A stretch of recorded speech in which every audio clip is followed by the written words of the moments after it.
Artlist.io.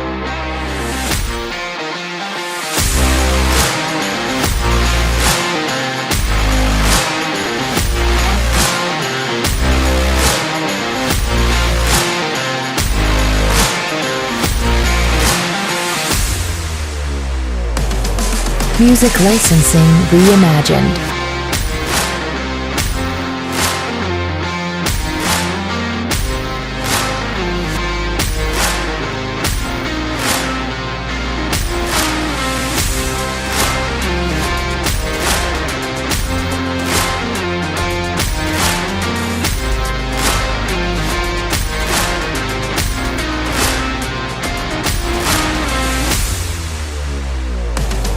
Artlist.io.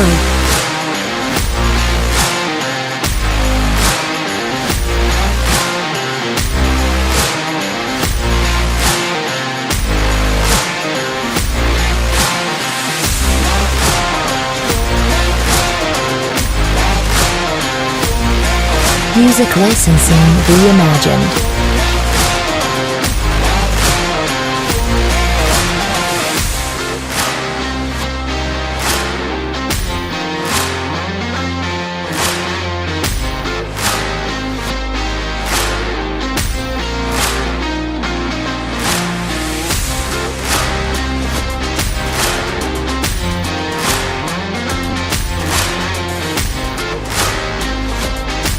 Artlist.io.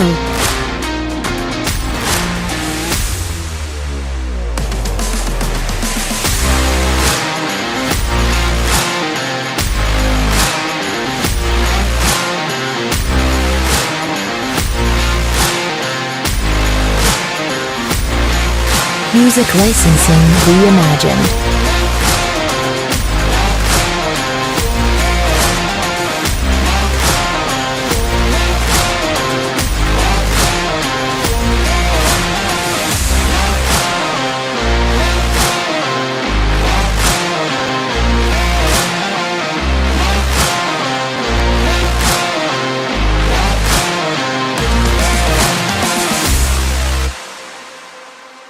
Artlist.io.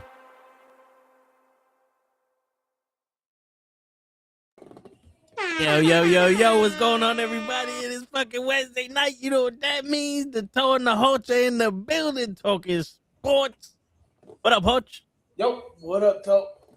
Chilling like a villain on penicillin with a Mac 11. Just wait for 7. You know how we do. I hear you. What up, normal guy? We said the same shit. Yo, we got some fights that they announced, but also you heard Kyrie Irving is out for the season. Yeah, he's doing ACL surgery, and Zach LaVine is out for the season also. I think he hurt something else. Are they getting ashwagandha like your man Aaron Rodgers? Nah, I didn't never heard Kyrie Irving being that big of a bitch.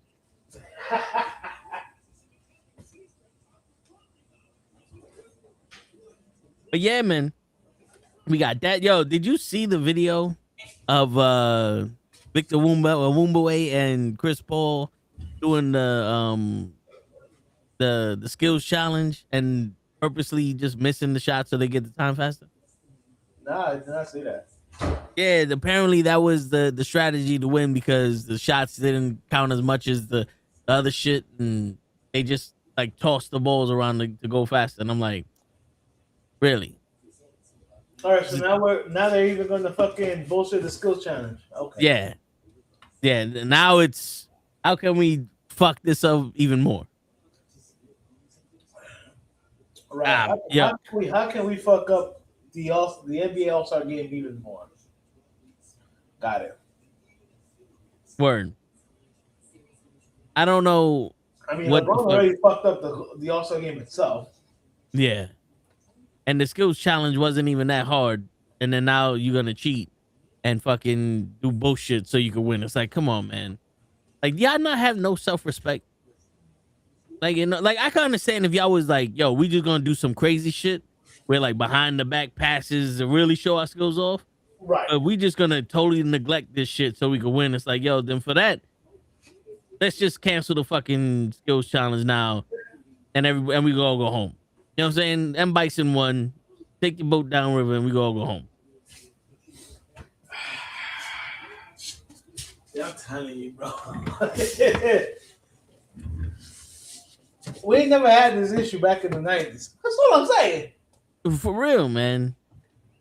After All-Star Weekend, I hate you. I hate you, normal guy. But yo, I don't get it, bro. I don't get it. Like, if y'all don't want to do it, then man up and say you don't want to do it. Yeah. Like, not for nothing. Man up and say you don't want to do it. It's all this bullshit. Oh, we don't want to get hurt. All right, cool. You know what then? Fuck it. Y'all don't want to do it? Cool. Or, you know what they could do? I was thinking, like, it's not sustainable every year, but at least during, like, Olympic times, you could do that. You could set up dream teams, and the team that win go to the Olympics. You could do that. Yo, you know what you could do? Take some ideas from something that's no longer available because, you know, MTV finally shut down, and do shit like they did in Rock and Shock or Rock and Jock. Yeah, those are dope ass fucking. I used to like those, the Rock and Jock football and the basketball game. Yeah. The 50-point shot and shit. Yeah, do something. Word. Yo, dude, you know, I wanted to say this shit. I think we was off last week, but you know, one of the weeks before they were talking about how, you know, when you miss a couple games, you're not eligible to get season awards. So like, if you miss X amount of games, you can't be MVP. And they're like, oh, that's bullshit and all that. So what I'm suggesting is, if you mix X amount of games, you're not allowed to play in the playoffs. My whole thing is, and let's cut the crap. If you purposely sit out games, you should be purposely removed from taking any kind of awards. You know what I'm saying? Yeah, and especially the award of the championship. Also, and this is something that I said it should have been happening a long time ago. All right, you gotta bring something to you know, like MLB did it that whoever wins has home field advantage. Yeah. You know, basketball, I don't know if you can do that in basketball, but it's almost like I said about the in-year tournament, whatever. Make it some kind of, you know, make something that makes it exciting. You know what I'm saying? Yeah. You know what else I was just thinking about? Instead of having the votes go to the players, you can have the coaches from the previous finals coach the All-Star team and let them handpick fucking players on their teams. You know what I'm saying? Because here's the thing: we all know that the All-Star game is not about who's the best player; it's who's the most popular player. Yeah. Just like the MVP, the MVP doesn't really go to the most valuable player. It doesn't. Yeah.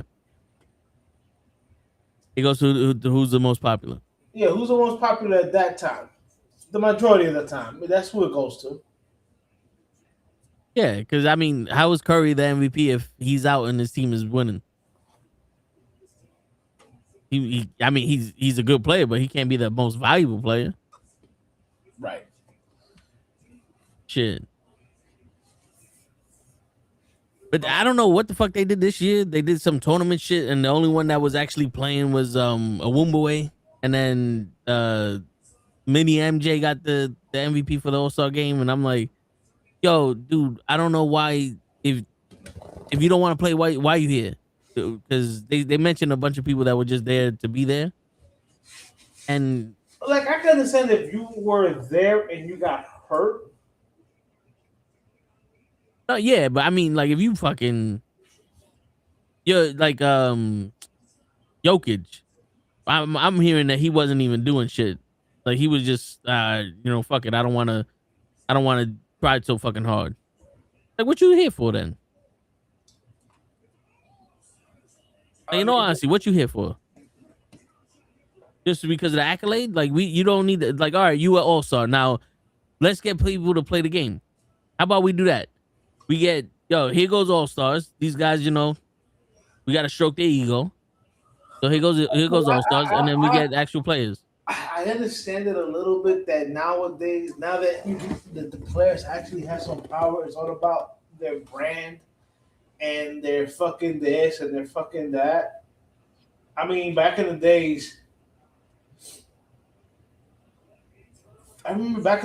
there was incentives in the player's contract to make the All-Star. Yeah. I don't think that's something that's in players' contracts anymore. I could be wrong. I'm just saying, but I mean, it might be in the player's contract, but it just might be to make it. They don't need to play. Because you remember, Coach, I don't want it, like, maybe the term, you let me know if I'm using the right language. Because, I'm not that big of a basketball historian, but I want to know if I'm using the right terminology right. Right. But, according to basketball, these guys are called babies. And they only get paid tens to hundreds of millions of dollars to play this fucking baby game. So why would we want the baby to get a boo-boo?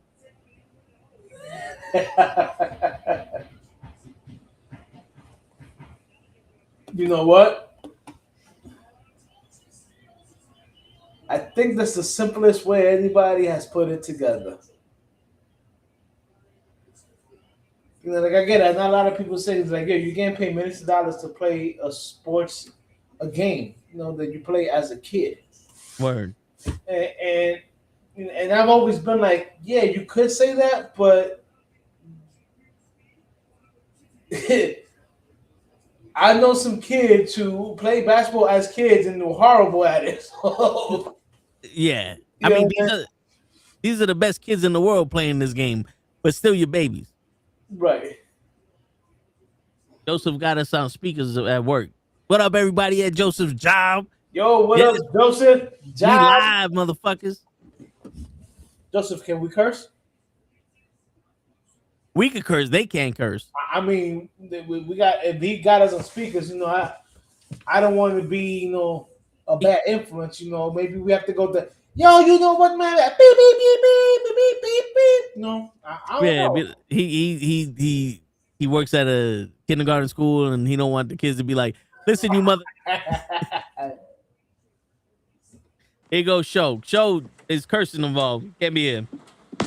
Oh, shit. The coach is here then? That's what it means. My man, you literally was just told no cursing, and the second word out your mouth is a curse word. See? I thought he said we cursing here, and then I said, oh, I know why. Coach is here. I misheard you. I'm sorry. Are we fine? Hold on. Hold the line. So I'm the bad influence here with cursing. No. So you miscomprehend. Toe. For you, instead of hearing, we can curse, you hear we can curse, and your thoughts are, oh, we can curse because Hoach is here. Yeah, that's messed up, bro. Word. I'm pretty sure he cursed already. I didn't curse. If I had a heart, it would hurt. Yeah, not for nothing, Hutch. I think what he's trying to say is because you black like this. He darker than me. But he don't know that. I mean, if it's at night, the only time you can see shows when he smiles. My teeth and my eyes, usually. No, but all jokes aside, Joseph, it's pretty dope that you got us on speakers at your job. Word. No, but sure, we were talking about how, man, get back on screen, man. We're trying to say how in the All-Star game, they sabotage it to actually win. What was it? Chris Paul and Labumbue. Instead of actually taking actual shots, because they don't count as much towards the total score, they literally just shot the ball like for nothing, and they concentrated on, I guess, the bounce passes and stuff like that. Yeah. During the skills challenge. So they basically just found a way to make to try to cheat the skills challenge. Yep. Didn't they do something like that last year? I don't know if they did it last year. Something happened last year. They was doing something. It was smart, but it was cheating type of shit. That's kind of cheating, but that's kind of smart. I forgot what it was. I gotta look it up. I'll look it up so I won't hold it. So you're okay with them basically cheating at a dying part of the basketball season? Because the All-Star game keeps losing viewers every year. Yeah. Like the viewership on the NBA All-Star game it's almost like, like when people remember one point when everybody's watching MTV and then nobody watches. That's why they off the air now. Yeah. Because MTV turned into fucking 24 hours of Jersey Shore. Well, they turned into a reality show instead of what they're supposed to be called, which is a music, television. Word. They forgot about the music part. They forgot about actual music. Word. The motherfuckers. But were you? It's like you call yourself the Bacon Channel. Forgot about the bacon. The question is, would you have watched it just for videos, though, for music videos? Hell yeah, I still watched it. Word. The only reason I stopped watching MTV is because they stopped playing music. Yeah. And VH1 turned into fucking the Hallmark Channel. Right. And BET turned into black movie television. They had no music on their shit too. I mean, look, it's called black entertainment. It's black entertainment, brother. You know what I'm saying? Yeah, but I hear you. But they also had 106 in Park. Of course. Well, I'm saying black. BET was always supposed to be more than just music. Yeah, but MTV is literally your music is music television. It's in your name, music television. It's an NBA. I'm sorry. This is why your in-ring tournament is not as popular as what you think. Yo, literally, I know people who watch it just to see the how the court looks, and then they turn it off. Yeah, I'm kind of gonna disagree with you, bro. That for me, that made the NBA more interesting. The in-season cup a little more because the middle of the NBA is boring as fuck. They were actually playing. Well, some of them. Instead of having an All-Star game during the All-Star time, have the in-ring tournament. well, I mean, it made the in-ring tournament happened like a month into the season. I mean, I'm sorry, you can't be tired with basketball a month into the season. It made that time more interesting because you ain't watch basketball after. That's right. That's what I meant. So I mean, so in that case, it's pointless. Hey, got the eyes. They need to fix the rest of the NBA. I'm guessing. I mean, what should happen, and I've been saying this shit, is that the first half of the season should go to, like, if you're the number one, let's say the top two seeds in the season before the All-Star break, y'all guaranteed a spot in the fucking playoffs. And then now the other teams are scrambling the second half. Because that would be like, yo, if we could get this first half going and get good, then we can coast the rest of the shit. There goes your fucking load management. It's like, yo, we're already in the playoffs. The fans know we're in the playoffs, so now we could do all this other bullshit to get ready for the playoffs. And if you tank the season, you get the last pick in the draft. But you see, the whole reason with the NBA, it's hard to tank the season because you don't automatically get the first pick if you have the worst record. You get more Lottery. You get more possibilities in the lottery. Yeah. But did you hear that Adam Silver? I remember when the Knicks had a very good chance to had the top pick in the draft because they were like one of the bottom 5 teams, and then they picked them up like 10th They were out of the lottery. Yeah, no, but did you hear that Adam Silver fucking fined like 2 teams for tanking this season? Good. And he fixed the rules. I think you got to play a certain amount of games. It's hard to prove, though. No, I know it's hard to prove, but I'm just saying, like, you know, it's one of those things where we should stop rewarding the last place team or the teams that are losing a lot so good. You know what I'm saying? I mean, it depends. If the team sucks, the team sucks. I mean, if the team sucks, the team sucks. Now, but also, if what you're doing is you are the best player on the team is taking a lot of PTO, yeah, PTO time. But I think that was the problem. I think that was the reason why he was finding those teams because they were sitting down their best players majority of the time. Like once they got out of, they're like 9 games back or some shit, and they're just like, "Yo, fuck it, we're not gonna." They're switching the rotations around. They're not putting in the. Now, what happens if by the All-Star game you're 20 games back? Like Then your team should be abolished. It should be like soccer. If your team sucks that much, you should go to the G League. I do, but wasn't like Detroit like 1 year like 20 games behind or something like that? I think so. Like at the All-Star break. I think so, but yo, dude, not for nothing. We're in a fucking league where the players are running the shit now. So you got plenty of markets that ain't nobody coming to. Oh, so of course. these teams have to tank in order to get good draft picks, like how OKC did, and just fucking build their team in the draft. Because none of these people are going to those teams.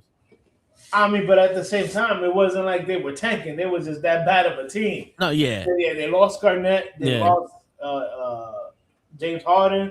Yeah. They lost fucking Russell Westbrook. Like, they lost a lot of players. Yeah. You know what I mean? No, I get you. It's just, but a lot of these teams are like, yo, we're better than last place, but we got to tank so we can get somebody. Because we're not good enough to be in the playoffs, but we're not bad enough to be last place. So we're going to have to figure out a way to be last place. I thought Adam Silver fixed that by there's a lot of guys that couldn't run for MVP because I think you needed like a certain amount of games. Yeah, if you miss a certain percentage of the season games, you can be eligible for MVP. And I think if you miss a certain amount of games, you can be eligible to play in the playoffs. That's fire too. Matter of fact, fine. Because right now they're saying that I think Jokic, LeBron, and some other people are in danger of not being able to be eligible to be MVP. Now, imagine if LeBron wasn't eligible to play in the playoffs. I bet you he wouldn't be doing that little management bullshit. Yep, none of them would. That's a great fucking idea. The game management is that he's just so out of shape. No, you know what it is? Jokic is like an anomaly to me. The man can bust ass, but he really does not give a shit. Yeah. You know what it is, though? It's because, I'm only going to say this about LeBron. It's because LeBron is a cheater, bro. I can fucking play for 40 years, too, if I was only playing 3 games a season. Bro, think about this shit, Hutch. If Aaron Rodgers was only taking the most important snaps of the game, like he only played 4 snaps a game, and that was to get points. Like they're in a position like, yo, this is the best place to score. You throw Aaron Rodgers in there to take a snap and pass the ball. Would you be like, yo, I can't believe he played 40 years? You know, shit. I was about to say, I remember I just on IG today, I just saw like they were comparing Stockton's like all his years, like 25 years to LeBron. Yeah, And Stockton played 82 games, like 12 times. 16 times. 16 times. LeBron had like one. And I'm Yep. like, I was like, that's a crazy demographic. Yeah, man. Yo, dude. And you're right. You can have that longevity if you're not playing the majority of the games. Yeah. It's like, imagine, I think Kane might have the most appearances in the Royal Rumble. And I forgot who has the most accumulative time in the Royal Rumble. But imagine if they're like, oh, this guy has the record for the most appearances in the Rumble, and his total time after 42 appearances is 17 seconds. He's always running in and running out. It's like you in there every year to get thrown out in 2 seconds. That's not impressive, bro. Like my man Santino Morel. Yeah, you know, like that's not That's not impressive. But when you out there every year, like, yo, I'm in there for an hour plus every year for 5-6 years. Like, yo, this man's been the Iron Man for. Well, put it like this: I remember Kane also had the record for most eliminations, and I think Roman Reigns, like two Royal Rumbles ago, just passed that. No, it was a long time ago. Was it? So Roman passed it, and I think Brock tied it, or Braun Strowman tied it. Jesus. Yeah. No, but you know, like to me, I can't sit here and I'm not gonna say that I was abused as a child, but you know, in the era we grew up, there was no baby shit. Like even if you playing in the streets, you fucking 12, 13 years old, you didn't call fouls. You called fouls, you was a bitch. You know what I'm saying? Like you had to figure out how to do shit. Now everybody's being babied and everybody's being thrown accolades. Like we're literally like that whole fucking 12th place medalist. That really fucked up the world. Well, I know that when you were young, I would say maybe 5 or 6. Growing up, even yes, you did get a participation trophy, but especially like in baseball. But after you hit like 8 years old, there was no participation trophy in my Pee Wee league. Nope. Yo, The top three got awards and shit like that, and everybody else had to fucking stand there and see the best three, the top 3 team get their awards. Yeah. You know, and then I was with my nephew maybe 2 summers ago, and he was like already 10 years old, and everybody's getting a trophy, and was it a medal, whatever? And I'm like, bro, so they expect to get shit just for being there. Word. No, you have to show kids that you can't, bro. That's like you having a job and saying, yo, I deserve $100 million because I show up every day. But then again, when you're there, you do nothing. Yeah. Don't be telling them my secret. Shit. No, but yo, dude. And that's the problem. And then also when we was growing up, you played basketball with your father or your older brother or your uncle or one of the older kids, and then you gonna have to beat me if you want to stay on this court. It's like you're the young one, and everyone's like, yo, we're gonna take a 5-minute break. Yo, can I play? Nope. Like, you want to play? Play me to 5. If you beat me, you can play. If you can't, sit your ass down. And then they whoop your ass, and you got to learn how to sit the fuck down and watch it. You too young. Yeah, I remember that. Yeah, but the problem is now, imagine you're the first place win. You won the championship, and you're seeing the last place team get a trophy, getting a smaller trophy than you, but they're still getting recognized. It's like, then what the fuck I got to try so fucking hard for? That's also very true. Yeah, if you bust your ass to be the best team, and then your medal or whatever is the same size as the last place team, you're like, and you know what? It sucks because that shows the kid that you don't have to try hard to get something. Yep. Because in order to be a good winner, you gotta be a good loser. Bro, the only time you learn is when you lose. Yeah. So, like, if you lose, at the end of the day, they still give you a medal. What are we teaching? What are we teaching? I don't know, but we used to teach it's not how hard you could hit, it's how hard you could get hit and keep moving forward. You I know, know you don't like. I remember, the adage, it's not how many times you get knocked down, it's how many times you pick yourself back up. Yep. But if they knocking you down and they're giving you medals before getting knocked down, Yeah. what incentive is there for you to get up? Word. And and the crazy shit is people respect those people who get up for no reason. And like, you know what I'm saying? Like you getting up just for tenacity. Not because you're getting the medal, not because you just got up because tenacity and no one's gonna keep you down. That's why people recognize you. But you sitting there like, yo, I deserve this. Like I remember my job, like people started new and I'm like, yo, bro, I got 16 years on you. Don't act like just because you did this shit once and now we even. No. Right. I've been through the trenches and motherfucker. I was here when elevators didn't work. I was here when 200 packages was nothing. You know what I'm saying? Like yo, bro. Oh, you mean you was there when Shaw actually showed up on time and did his job? Yeah, when he was a young whippersnapper. Gotcha. You know what I'm saying? It's like, yo, you gotta relax. Just like you can't go into somebody else's job and be like, oh, we the same. Like, no, we not. No, we not. Yeah, that's like, like you said, this is like your first week there, and all of a sudden you want to have the same privileges I have. Nah. Word. It's like, nah, bro. That's not how this works. I was out here catching grenades. Literally.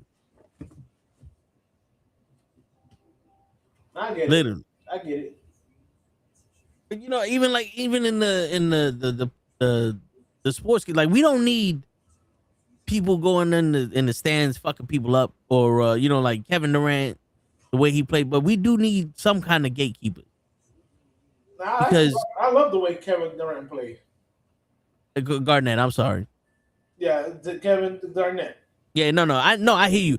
But you know how sometimes motherfucker want to fight people, and now how I'm talking about how Melo wanted to get at him after the fucking game. You know what I'm saying? He was waiting for. I mean, but at the same time, let's not talk like Melo wasn't also talking trash. You know what I'm saying? So my whole thing is, if you're going to talk trash, if you think you can give it, you better be able to take it. Word. But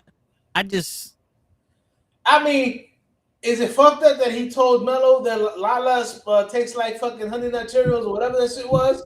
Word, he spoke about his fucking wife. I mean, it was fucked up, but when we heard it, it was fucking funny as shit. I mean, shit, that sounds like a compliment. Honey Nut Cheerios tastes good. You know what I'm saying? Shit. And I get it. Yo, so how do you know?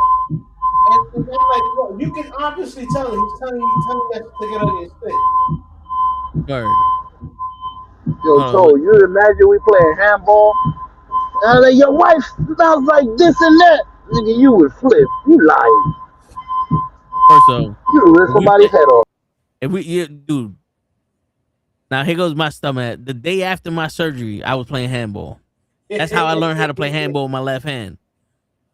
And motherfuckers was talking shit. And I'm not saying I'm nice, but I'm saying that sometimes when I lock in, I get good. You know what I'm saying? And then people want to talk shit, and I'll be like, pick that up, motherfucker. Because I talk shit right back. Because the problem is you're not going to get me out my game. You want to piss me off? All right, let's see who can piss off who first. Because remember, I live in this area. I live in the pissed offness. You just visit here. You know what I'm saying?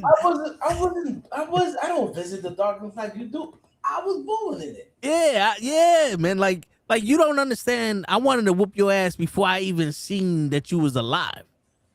My mother said, I wanted to whip your ass when I woke up this morning. I didn't even know who you was. Word. I woke up this morning and we was like, yo, we going to the park. All right, cool. I'm going to whoop one of the motherfuckers' ass. Somebody getting their ass whooped. Yeah, somebody getting their ass whooped. Oh, here goes the shit talker. Come on, bitch. Right. Let's see what happens. This morning with Mark Henry's theme in my head. Yep. Even if you whooping my ass and you talking shit, I'm still going to show you. I'm going to treat you like you losing. Because that's how retarded I am. I'll treat you like you losing. I'll hit one day and was like, what's up, bitch? It was like, yo, it's 42-3. I don't give a fuck. You still a bitch. Exactly. That don't mean nothing. Word. Ooh, That's just cool. You're winning. Word, that's just a score, motherfucker. You ain't breaking me, bro. I break your jaw before you break me. Ooh, you beating me. So what? I'm beating you like I beat your girl last night. What? Word, bitch. And, not for nothing. You know that. You know for a fact we're in from a different era because at the end of every sentence we had to call somebody a bitch. A word that started with an F that we really can't repeat nowadays. Word, motherfuckers got soft. Oh shit! What you do? I don't know. That shit just said bloop bloop and kicked me out and bring me back in. Yeah. So That- see- Hey, you cursed in front of Joseph. You know what it is? Yeah. For those who are listening, we from a different era, man. Yeah, man. When my nephew always tells me every time when he try to throw barbs and shit like that. Yo, I go straight haymaker. He'd be like, yo, damn. And I'm like, yo, you gotta understand. I'm from the 90s, baby. We are throwing haymakers, one hitter quitters, baby. Word. We're not here doing this long back and forth. Let's get it over. We're not from the era where we're gonna be chest to chest. Like you throw a punch, no, you throw a punch, no, you do it. Nah, you throw a punch, nah, you throw a punch. Okay. Yo, dude. Throwing that punch. I remember back in the day in middle school, we used to cut ass on people, and it wasn't none of this. Oh, I'm gonna cut ass. See who's no. It was like what you said. The first thing was like, first off, at least I know my father. You know what I'm saying? And then you pull out a blank piece of paper, be like, the test results are in. He is not your father. It was like we literally had a book for your mama jokes. Yeah, that's how messed up we were. Dude, we would sit there and be like, you think that's your father? You think that's your father? And during like break or some shit, just random people walk by, you think that's your father? You think that's your father? How many men you think made you? Your mom was getting gangbanged and shit every night. Dude, we was going at it. And this is, people, you gotta understand. Half the time, we were saying this to people that we're friends with. Yeah, these were our friends. These were our friends. Bro, your mama jokes, my own friends were ridiculous. Yo, word. You know, I mean, I remember the one time I was listening to a female comic, and I don't know if it was in the late 90s or the early 2000s, and she literally said, I told one of my kids, oh, you think that's funny? I said, I should have swallowed you. And I was like, oh, shit.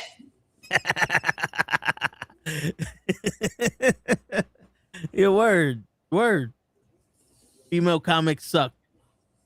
Yo, Okay, you know what's funny? Okay, then, Joe. Yo, you know what's funny? I sent you the link, by the way. But the funny shit is, though, when I read that, I thought it was Leon, and then I saw Chris and said, that makes sense.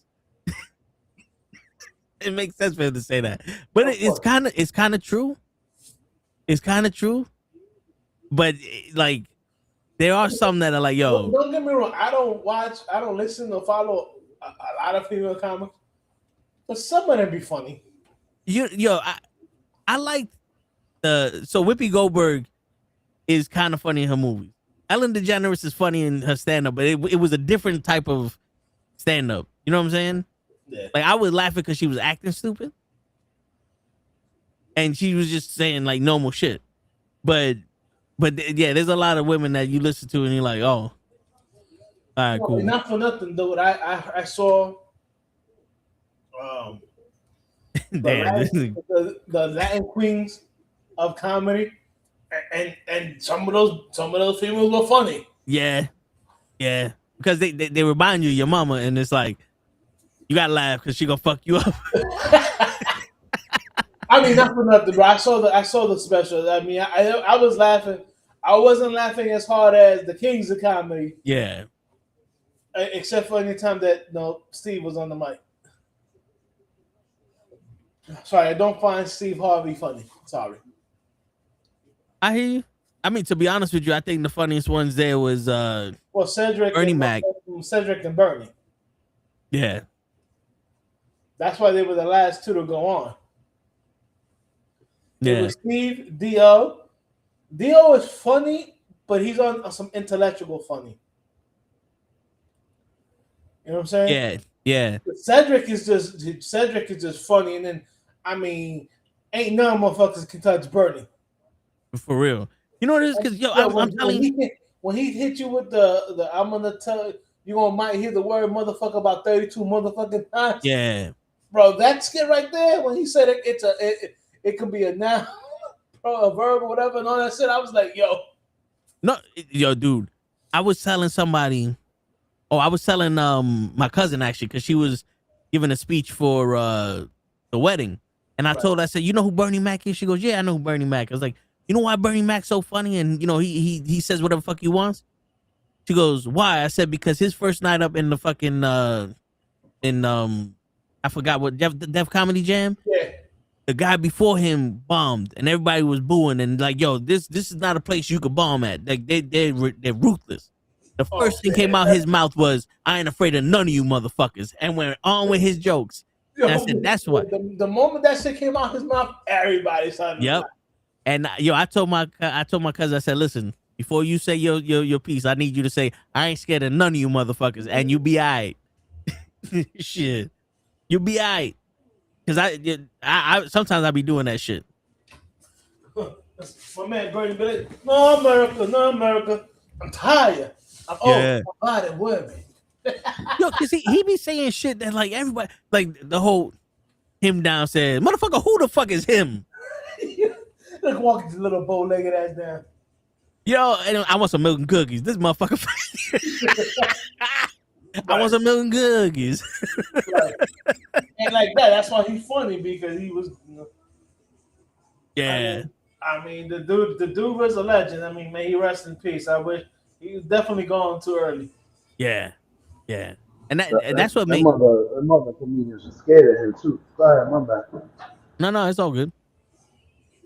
But that's what makes some of these comics really good. Every time I'm gonna talk, you gonna talk show? Yeah. Nah. You see me stop. I gave you the floor. Yeah, but No, but yeah, these comics they bring you into a story and they make. I'm sorry, go ahead. Say See, the both y'all. Listen. I ain't Oh, scared of none of you motherfuckers. Y'all want to team up on me? Y'all want to team up on me? Not me. Coach, the plan is working, Coach. Every time he talks, fuck it. Me and Show can't be on the same team. Go ahead, Tom. I got Krills right there. We can talk about women all day. Nah, fuck with you. We taking over, Coach. Fuck that. No, but I was just saying. No, like, you never on. That's true. That's true. But go ahead, Tom. Nah, I was saying like most of the time the fucking like the best comics that bring you in with a story and you get that emotional attachment. So when they say shit like, who the fuck is him? Like that's what you're thinking. Because now you put yourself in his situation. Nah, I hear you, bro. But I'm saying that's like, but imagine somebody like Bernie Mac would say one night and be like, nah, I don't feel like it tonight. Yeah. I'm gonna take a PTO day like some of these athletes do nowadays. Word. Load management. Imagine paying to see like the Kings of Comedy with the lineup, and then being told that somebody like Cedric or Bernie is gonna sit out tonight because they don't feel like it. Word, like what? Give me my money back then. Shit, my money ain't sit out tonight. Like I know it's funny because people are like, oh no, they only did that one routine that one time. No. That's the one time they filmed it in I think in North Carolina. Yeah, that was an actual tour. Yeah. Like people don't get that. That was a tour. That wasn't like a one-time event. That was a tour, people. So they went to multiple cities doing the same skit or even similar or even different skits. Yep. But that's what it was. But yeah, imagine one of them would be like, "Y'all don't feel like it tonight."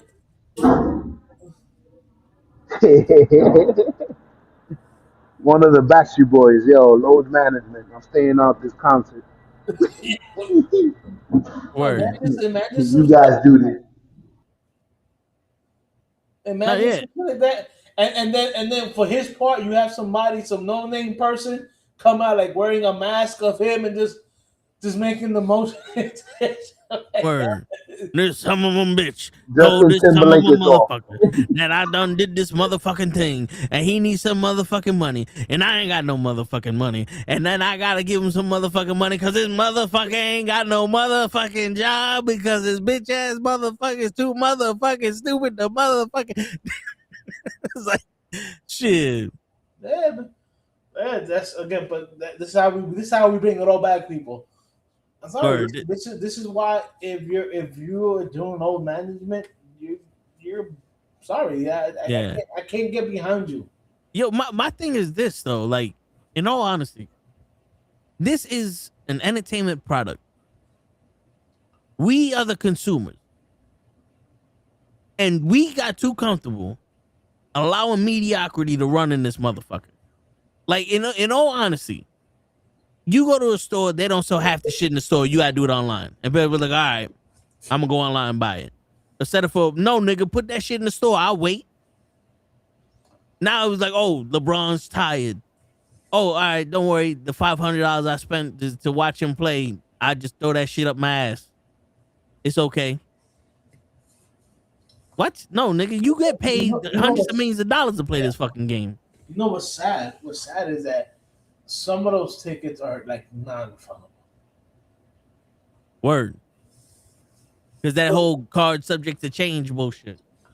You know, so like let's say I buy tickets. I want to see whoever my favorite player is, but he's on a different team.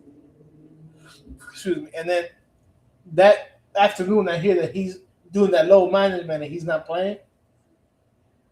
You thinking about call in and I'd be like, yo, I want a refund for my tickets because I specifically bought them to watch so-and-so play. He's not playing. Even if you tell them that, yo, I'm sick in bed and I won't be able to make it, I need a refund. 95% of the time, they're going to be like, nah, sorry, there is no refund. Yo, bro, I booked the trip. Right. And that says after the 25th, you can't, if you cancel, it costs the whole thing of the trip. Right. I'm like, yeah. I'm like, oh, so I'm going. Is what you telling me. Yeah. No matter what happens, I'm going. Yeah. If I die, I'm going to show up dead. Right. Because I'm going to get me something. You ain't taking my money for nothing. Shit. I mean, there are some airlines and stuff like that be like, yo, 24 hours, whatever. If you can show that, you can cancel I think it's 24, 48 hours before you check in. Yeah. You know what I'm saying? But that's only if you bought the insurance. And I tell people, I go, people, this is why I buy the insurance on stuff. And people be like, no, don't buy the insurance. I'm like, yo, you never know that one time. Like, I know we have insurance and it's called in case shit. It should, like Chris Rock says, it should be called in case shit happens. But the problem with that, people, is that we don't know when shit is going to happen. Because if we do, we would be able to avoid a lot of shit. And if we did, I would have hit the fucking lotto a long time ago. Word. You see, but we don't know, so I'm sorry. I should be able, if I hear that I live in New York. We live in New York City, so Knicks tickets are fucking expensive. Yeah, no matter what. So let's say I'm a huge Curry fan. All of a sudden, I heard, even though I've never really heard Curry do that load management shit, but let's say for some reason I'm not going to play tonight, going load management shit. I want to want my money back. For real. Fuck what you heard. Fuck what you heard. I don't give a fuck. I want my money back. Shit, that's like because the you going to Madison's Square Garden like $500 each. Word. Shit, but like you going to fucking to WWE and you go to like, yo, I want to see such and such wrestler and such wrestler like yo earlier like Braun Strowman Braun Breaker. When last week they were like, oh, he hurt himself training, so he's not gonna be here tonight. somebody wanted to see Braun Breaker and they went to Raw, they were like, fuck. Now, granted, you're gonna enjoy the show because it's still that, but it's still like, yo, I came here for this nigga. I don't want to see nobody else. I'm leaving. I'm sorry, for my boy, my boy Joseph, the Snow Bunnies. I came to see Tiffany. Tiffany not wrestling. I'm not there. Or Stephanie. Stephanie not here because she hurt. Neither am I. You know what I'm saying? Yeah. Oh, the reason I want Liv now showing up, shit. Half the reason I bought this ticket is to watch Liv or watch Stephanie. Word. And in case of told, big was it big sexy Mommy Raquel. Yeah. Shit, you think? You called me? You said big sexy? Roxanne. Word. Show wants to see Charlotte. Yeah. Nah, I thought he was calling me. I heard big sexy. I was like, huh? Yeah, two grown men calling you sexy. Yep. Yo, well, we know what he would do for $100,000. Bro, you ain't never been called big sexy. I have. Come on, man. I got a wife. She had to convince me. You ain't never been called big sexy. Stop it. She had to call me son for me to give her my pension. Come on, bro. I may be ugly, but I got money, man. She Let me tell you something. Call me sexy. These girls don't need to call me sexy. They just need to call me. Call me. Shit, I don't play that bullshit. I got a question for you guys. Is it true Charlotte Flair is dating Puka Nakua? That's what they're saying, and I don't know why that IG make it like she a catch. He been divorced like 3 times. She's 39. It's 20. It's a 15-year difference. She's 39. He's like 20 something, bro. Everything about her is fake. Bro. She has no ass and her tits are. You would have married Oprah? Huh? No. Because she's about 10 years older than you. Well, nah, she's not. I'm lying. She's like 20, 25. My bad. Who? Oprah. Oprah Winfrey. Yeah. Bro, I don't know why you think that we're women. What you mean? You only saying Oprah I because she would marry Oprah. Yeah. What more do you want?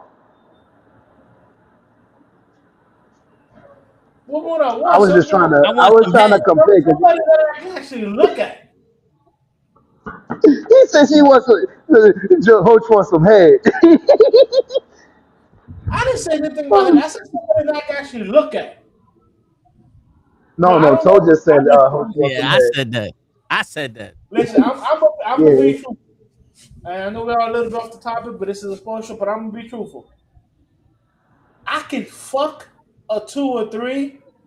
I can't date a 2 and a 3. You can't date a rich 2-3? No, because I need I need a pretty face. Yeah. I need to be able to roll over and not go, God damn! The fuck was that? I need to be over there. When I look at you, you don't look like a completely different person. You looking like fucking Cindy Crawford, but in bed you look like the goddamn crypt keeper. I can't do it. I'm sorry. Yeah, man. Like not for nothing. I enjoy looking at a woman going, I want to fuck the shit out of you. No matter how many times we done did it. You know what I'm saying? I need a pretty face. That's what I'm saying. Yeah, I like pretty faces though. But also the thing show is like, yo, you said it just because she got money, and for me at least, it's a lot more than just that shit. You know what I'm saying? Because I cannot be with some woman that got money and they want to treat me, they want to try to disrespect me. This ain't no Tyler Perry movie, honey. Yeah, you ain't doing that. Look, Puka is making money. He's a known athlete. I'm sorry, he can do better than Charlotte Flair. We talking about Nikki Bella? No, Charlotte Flair. She's dating Puka from the Rams. Really? That's the word on the street. They've been seen chilling a lot together. Oh shit. We even put it in the group. Somebody put in the group, and I was like, nah. I said this. I put it in the group. I said if this page really think that dating Charlotte is a flex, they bugging. One, Charlotte Flair is like 15 years older than him. I'm sorry. Did you see the last time when Charlotte Flair came out show? Her face looked like she was melting. I'm sorry, bro. Can't do it. Wait, you Yeah, did it in she's the aging sports, like a white girl. in the sports chat or in the regular chat? Let me see. Tell you what chat I put. I think it was the regular chat, if I remember. I think it was the regular chat because of the fact that it was Charlotte Flair. Charlotte Flair. Yeah. Shit, I just see Mickey James. I don't even know what they're talking about, but you're right. She got that natural thickness. No, that you know the thing with Nikki James. She said that before she got into wrestling, like when she was starting into wrestling, she was a stripper also. And I'm like, it makes sense. She had that natural thickness to her. Yeah. Like, Okay, so I see it now. I remember the first time they put out, Nikki James came out.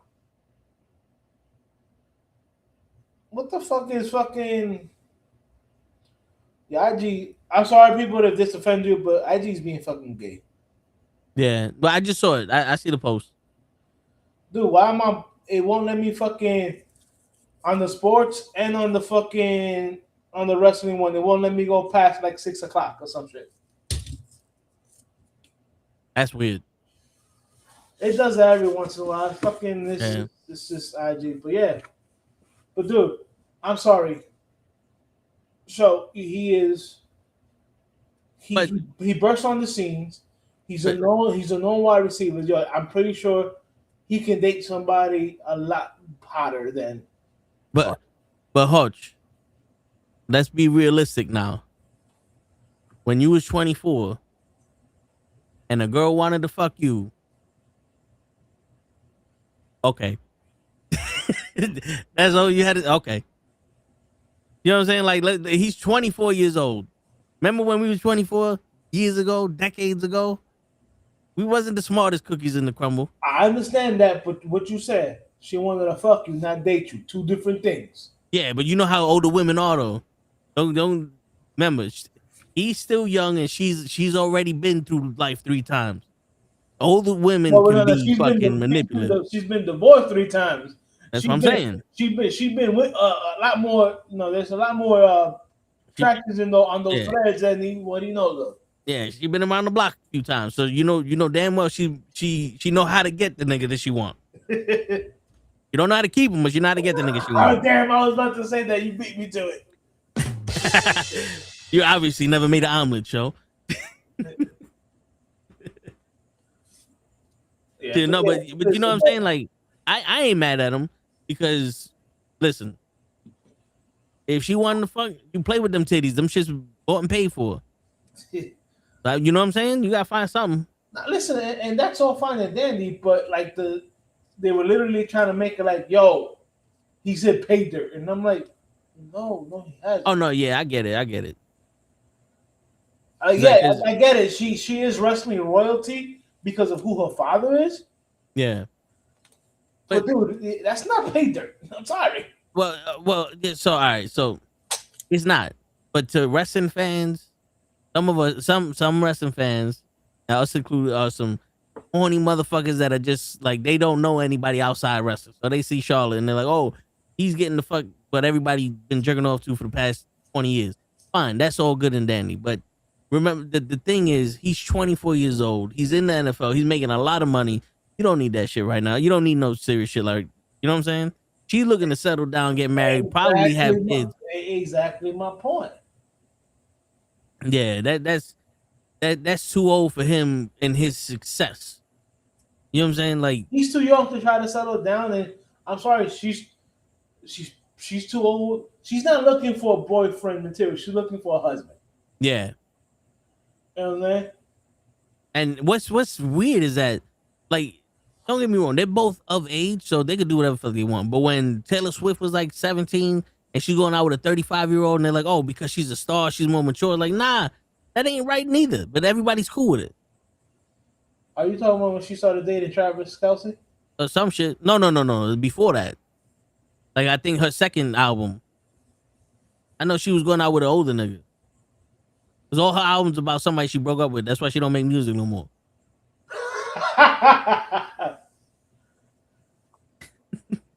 But you know what I'm saying? Like, this guy, have your fun, but you know damn well this girl is looking for a husband. Right. Even though she's having fun now, you know damn well she's looking for a husband. Right. Very true. But I don't know. I ain't mad at him. Do your thing, boo boo. Shit. Imagine I got the privilege to say I fuck one of the WWE divas. Gee. Trish Stratus would have been pregnant at her old age too. 50, the only one that went through menopause is still pregnant. Like this sperm been waiting for you. You got the green beret of sperms in this motherfucker. But I got a question for you. And people, this is a sports show, so this is a sports topic because remember, it's called sports entertainment. That's right. And women is a sport. Charlotte is 39. Yeah. How old is Becky and Mercedes? I think Mercedes just turned 38 and Becky got to be the same, but I'll look it up. Really? Because, Charlotte look her age. Becky's starting to look her age. Mercedes don't look her age, and neither does Bailey. So, Becky Lynch is 39 also.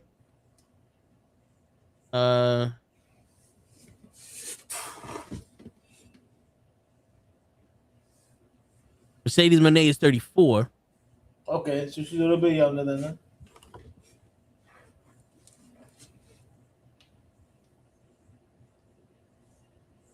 Bailey's 36.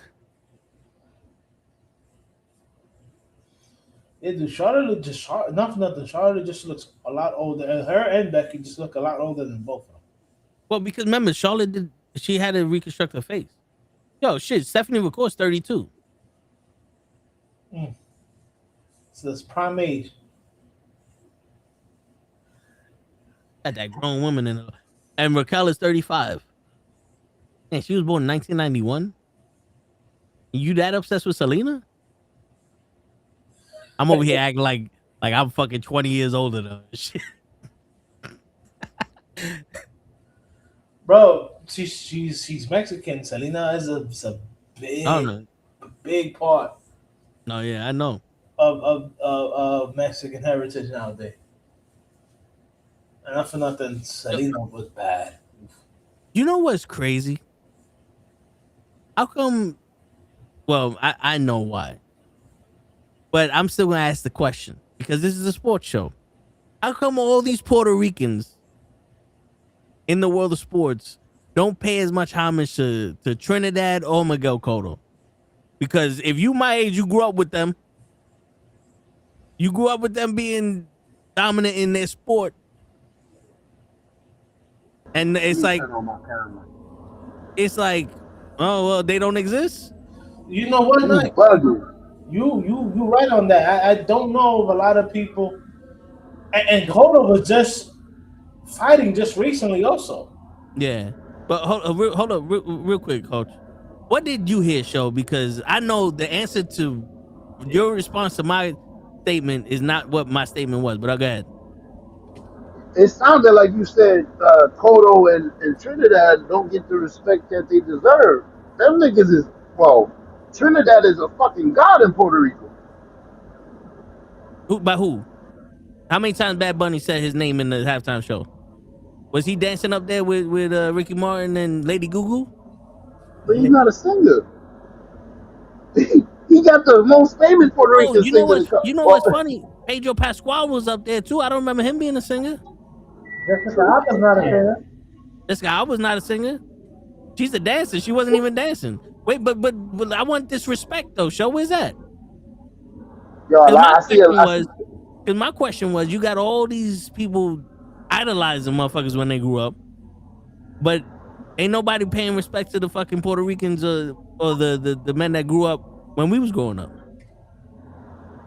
You want to talk about boxing? I know for a fact Niggas my age, they want to talk about Tyson. They didn't see Tyson.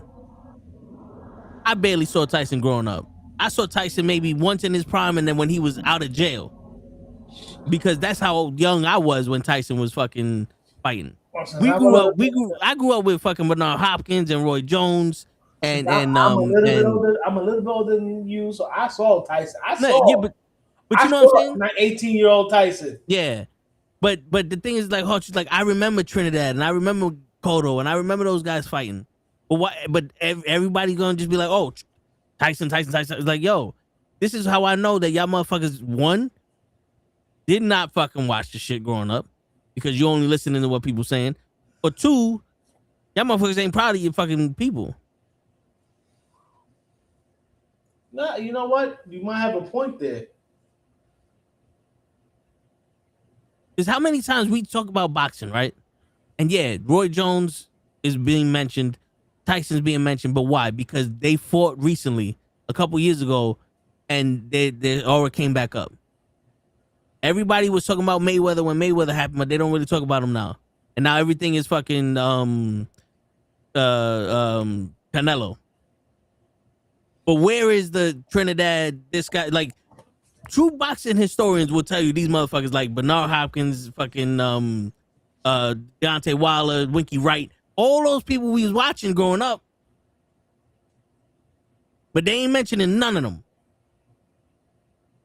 They ain't mentioning Lennox Lewis and this dude, the Russian dude, Klitschko. Yeah. Vladimir Klitschko. Klitschko. They ain't mentioned none of that shit. So y'all wasn't watching boxing. That's just like MMA. Y'all wasn't watching MMA. Because last time I checked, when I was young, Conor McGregor wasn't the guy fucking fighting. It was Tito Ortiz and Matt Hughes and Chuck Liddell and Richard Franklin and the dude that black dude that fucking Matt Hughes won the welterweight title from. I forgot his fucking name. And Dan the Beast Sevron and Ken Shamrock and Frank Shamrock. Those are the people that we grew up watching. So the question is, when did y'all start watching these sports that you lived your whole life watching?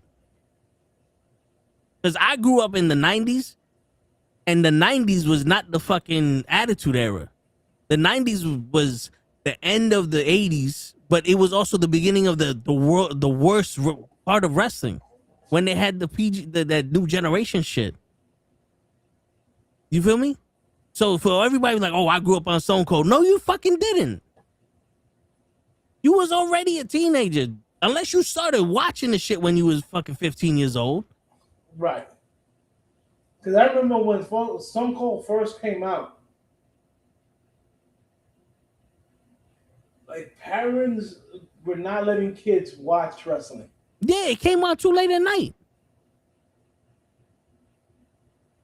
I tell people, say, like, I didn't grow up watching Stone Cold. I grew up with the Warriors, Hogan's, the Macho Mans. Demolition, Legion of Doom, or AKA the War Warriors, Sting, Luger, like Booker, the Harlem Heat was just starting there. The Four Horsemen, the Four Horsemen huge. Yeah, we were around to watch the inception of DX and NWO to the death of it. You know what I'm saying? Like I grew up and the Heenan family already existed. The Dangerous Alliance already existed. Right. I mean, when I was growing up, I was watching it being formed. I remember fucking Sting having RoboCop as his backup, bro. RoboCop. Yeah, I remember that also. And then they had that Halloween Havoc fucking cage match where they lit Abdullah the Butcher on fire with the electricity. Yeah. Yeah. But you know what I'm saying? Like in all honesty, bro, you sit there and you watch like baseball and they're like, oh, I love Aaron Judge. It's like, yo, but when you grew up, wasn't you watching the fucking 96 Yankees? Like, wasn't you watching the 3P? Like, y'all wasn't watching baseball with Cal Ripken Jr. and Ken Griffey Jr. and Frank Thomas and Mark McGwire and Sammy Sosa. Like, what happened with these people? I was watching baseball before the strike happens.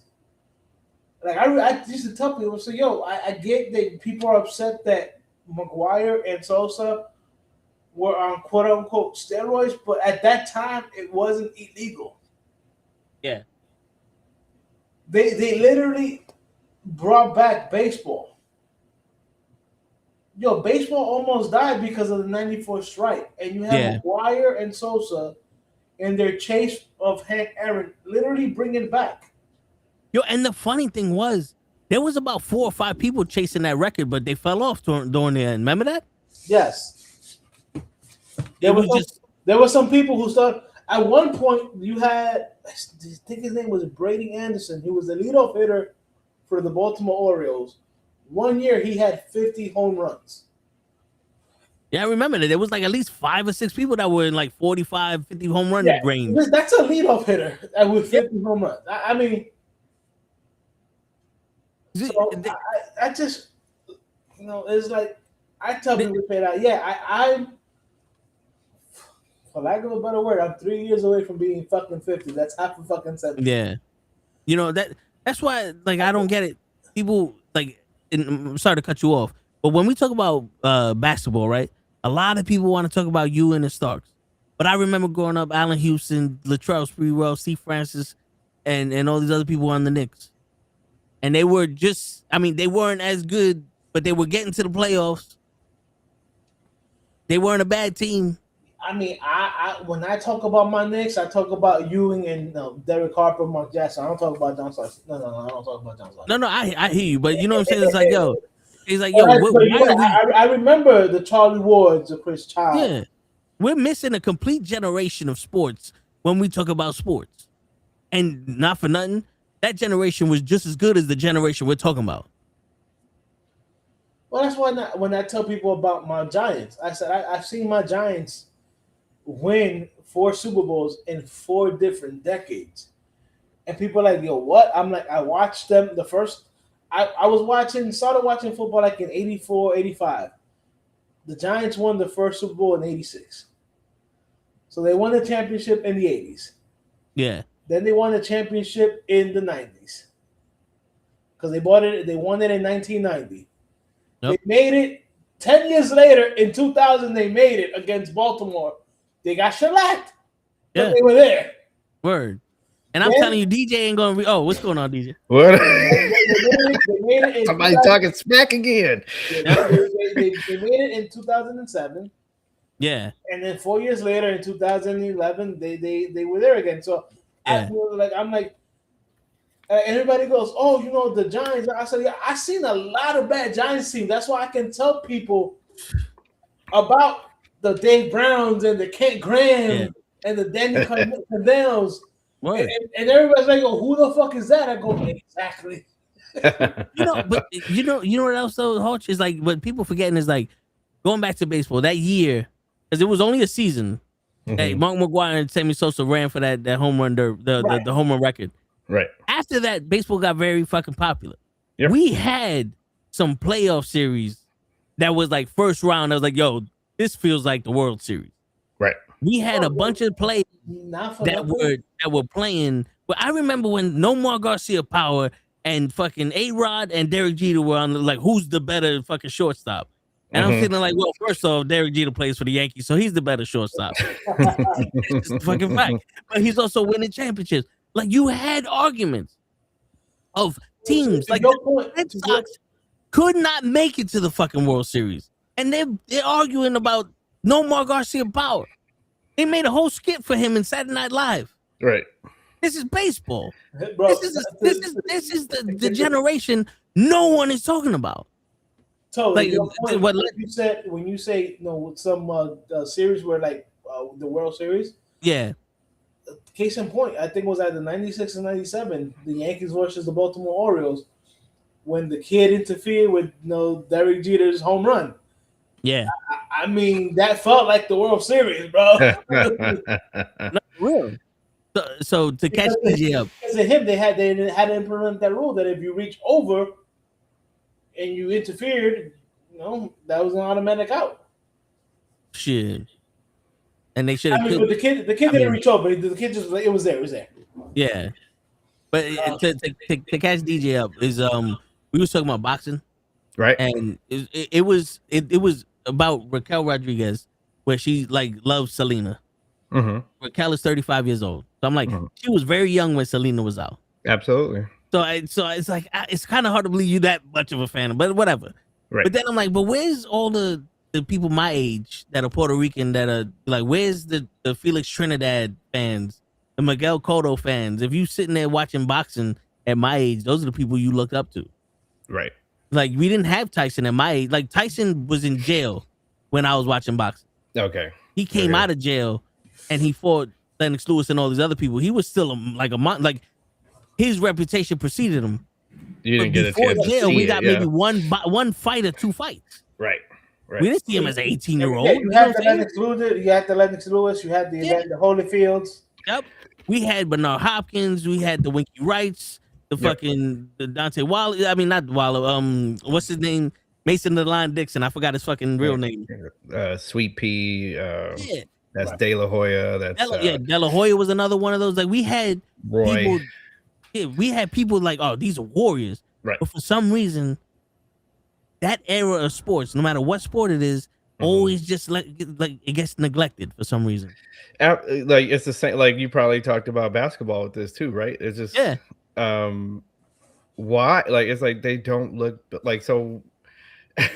We look back like we always people our age like we've looked back on other like when before we were born and watched like those people fight and those people play the sports. It's like okay, yeah, they were great too. Yeah. And then now we've become so compared. Like everybody's they always got to compare. Like it's like nope, we make this a competition.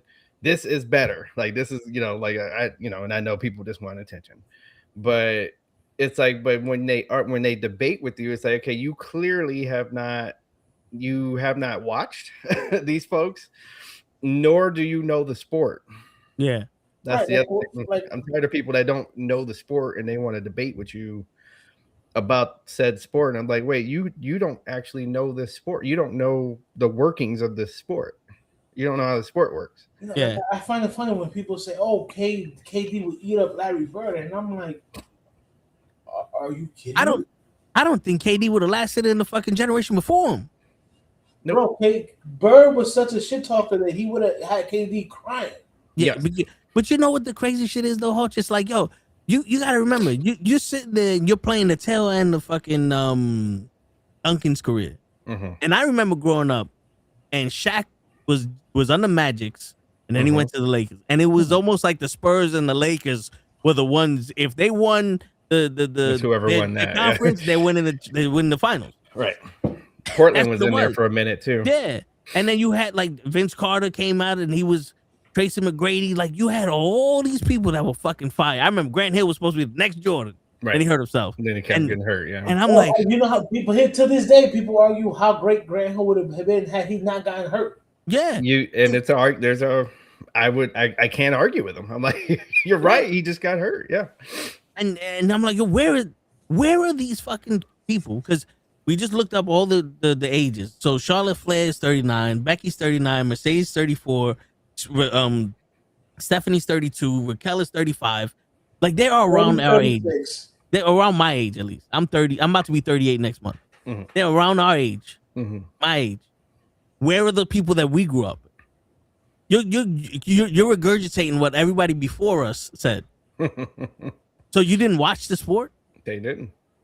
Like the whole thing with like even rap. Like, oh, when I grew up, it's like Eminem. It's like, all right, cool. Eminem was cool. Yeah. But before Eminem came out, there was DMX and Eminem will tell you this is how Eminem himself will say, hey, go listen to these people. This is how I came up with my stuff. Em doesn't even have himself in the top 10. To top it off, it was like, yo, not for nothing, reggae was the thing when I was growing up. Okay. Yep. We didn't have much rap music in the house parties. Now everything is rap music. Before it was reggae. It was definitely mixed in, yeah.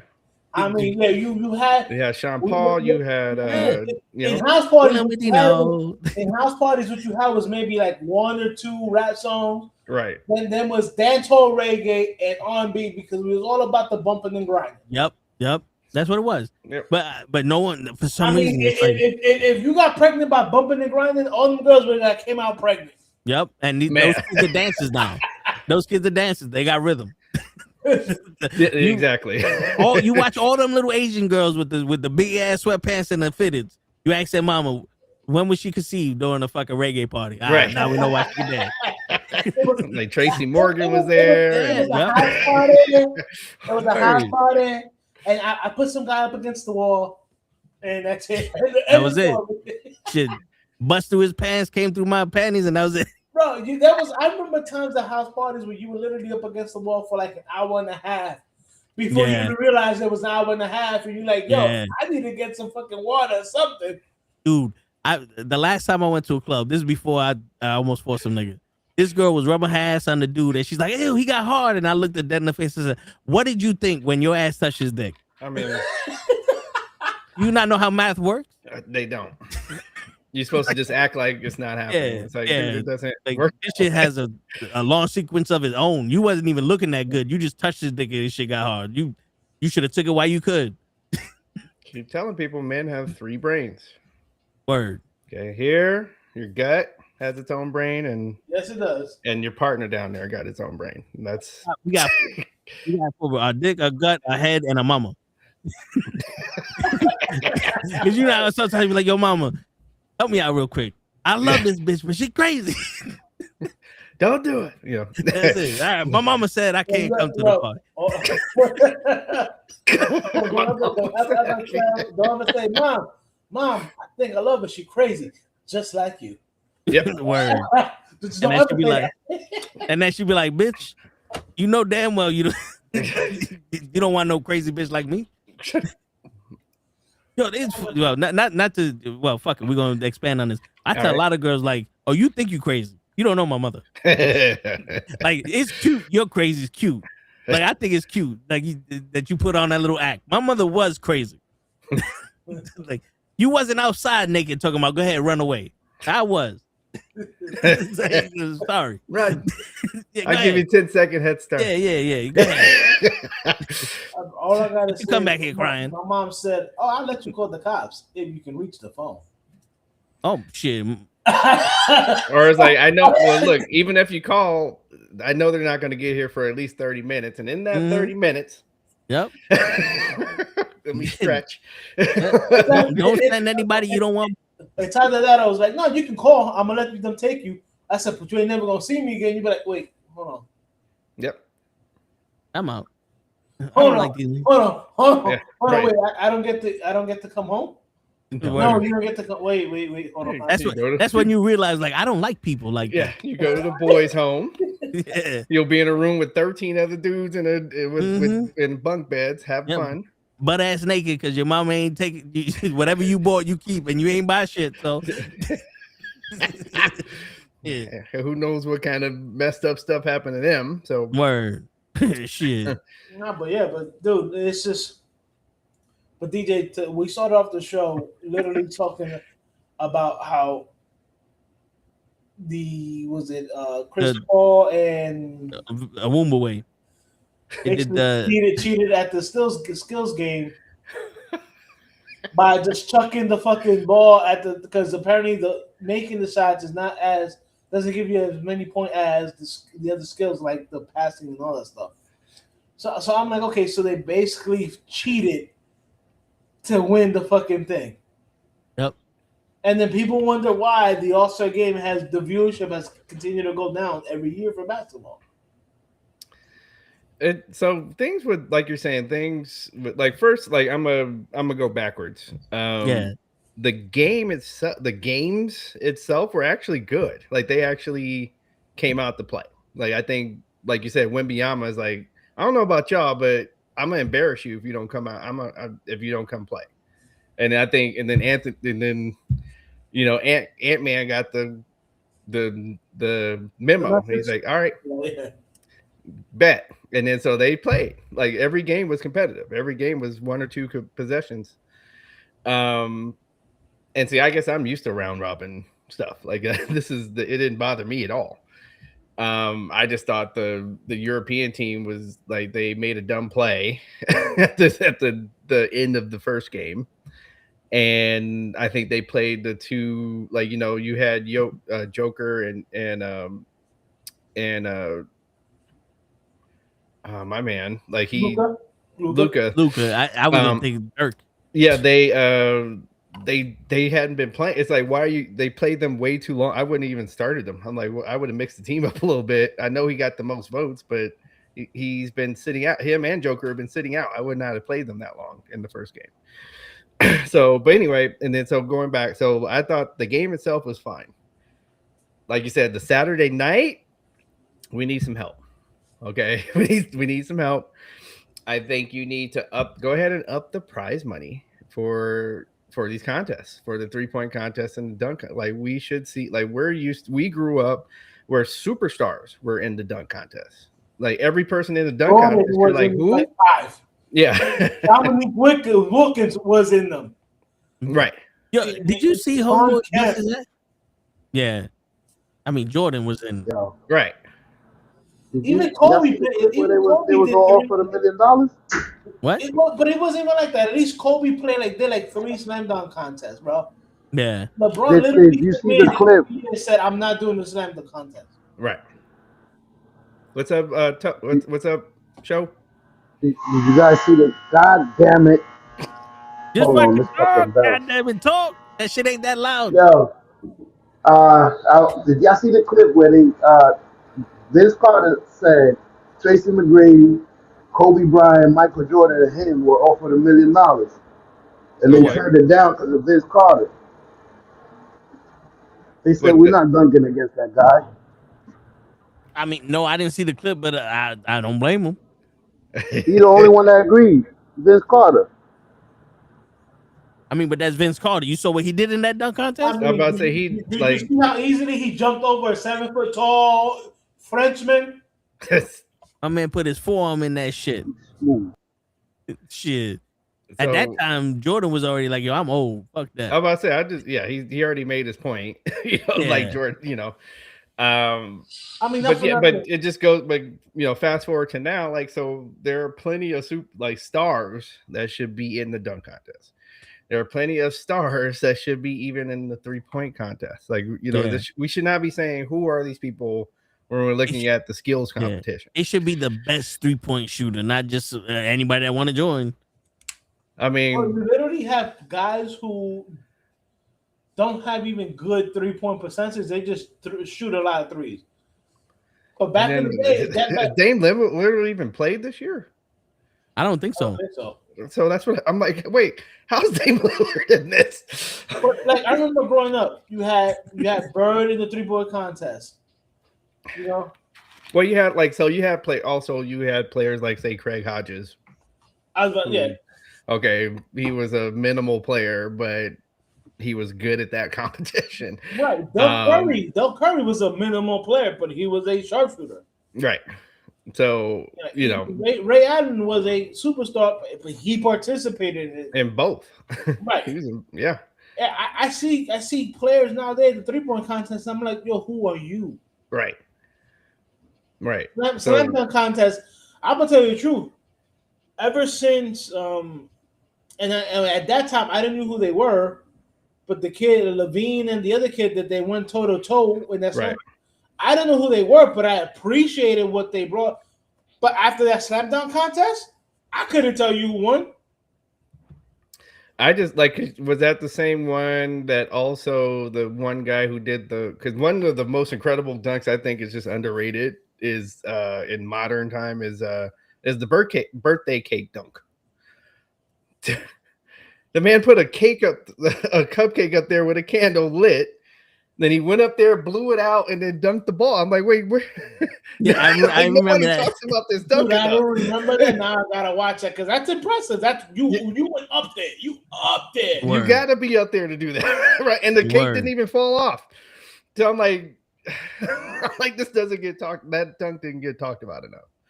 Like I remember everybody was talking about when Blake Griffin supposedly dunked over the car, and I'm like, he didn't. I'm like, he didn't dunk over the car. Stop lying. No. We've seen, because again, anybody that went to the N1 mixtape tour, yes, saw a man actually jump over a car. Okay, that was not jumping over. He jumped over the hood. Anybody of the who car. saw the Olympics saw Vince Carter dunk it over I mean, a okay. 7'2" Frenchman who was drafted by the Knicks. You know. Yeah, oh, man. Damn. But did you see that dunk where the dude got fucking rejected by the side of the backboard? Yes. That was embarrassing. Yes, sir. He damn near gave himself a concussion. And I'm sitting there like, I'm like, not for nothing. We've seen this shit already. I'm about to say, to do a dunk that's not even that impressive. Yeah, it's not even that original. Yeah. So it's just like, then my man Jackson Hayes, I'm like, I don't know what the, like, all he had to do in the first, like, he already did a East Coast funk in the middle of a game. Just like that could have been your first dunk. It would have got all your nerves out. Mm-hmm. I don't know what he was doing. Just like, dude, okay, go just go sit down. Take your jersey off. Take the Laker jersey off and go sit down. Have a juice box and a smile. But it's like, dude, like I watched the game now. I watched I don't know. I used to be hyped to watch NBA All-Star Weekend. Me too. Now I'm just like, I don't know. It's like, what's gonna happen now? What's gonna make me go to sleep? Yeah. I used to be hyped for the celebrity game too. I know Bailey was in the celebrity game last year. She had a total of like 4 seconds. Right. That's right. Which I actually saw her on social media. She was practicing. She got a wet shot. Like she could shoot. But they didn't let her play. But now they announced the celebrities too in much attention. Yeah. That's why they took her out. Right. But they announced the celebrities in the fucking game. I'm like, who the fuck is these people? I'm YouTube. tired of like they're probably all like YouTube fucking. That's what I'm saying. Those are not celebrities. Yeah.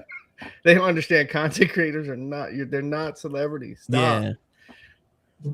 Because even though those 15,000 people follow him, most the rest of the millions of the world have no idea who he is. I'm sorry, most content creators are not athletic. That too. I mean, we'll dunk it on somebody, but that's a different story. Well, we're people that actually did sports. I was literally talking to somebody the other day, and I'm telling them, like, yeah, dude, I remember in high school playing basketball, playing baseball, being on my high school baseball team. Mm-hmm. I said, but I still went to the local comic book shop to watch, to fucking pick up my X-Men comics and shit like that. And I'm like, I don't know what I said.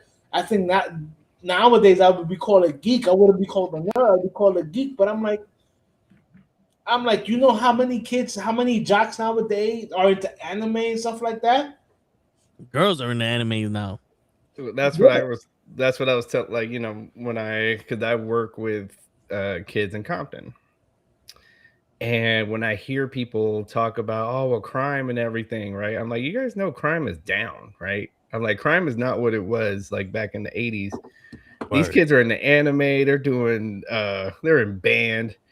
They actually care about the sports that they're playing. like the gang thing is just not, you know, it's just not as popular as it was when we were kids. Like it's just not the interest is not there anymore with kids to do that stuff. So I'm like, crime is down. Like you guys are talking shit. Like crime is down.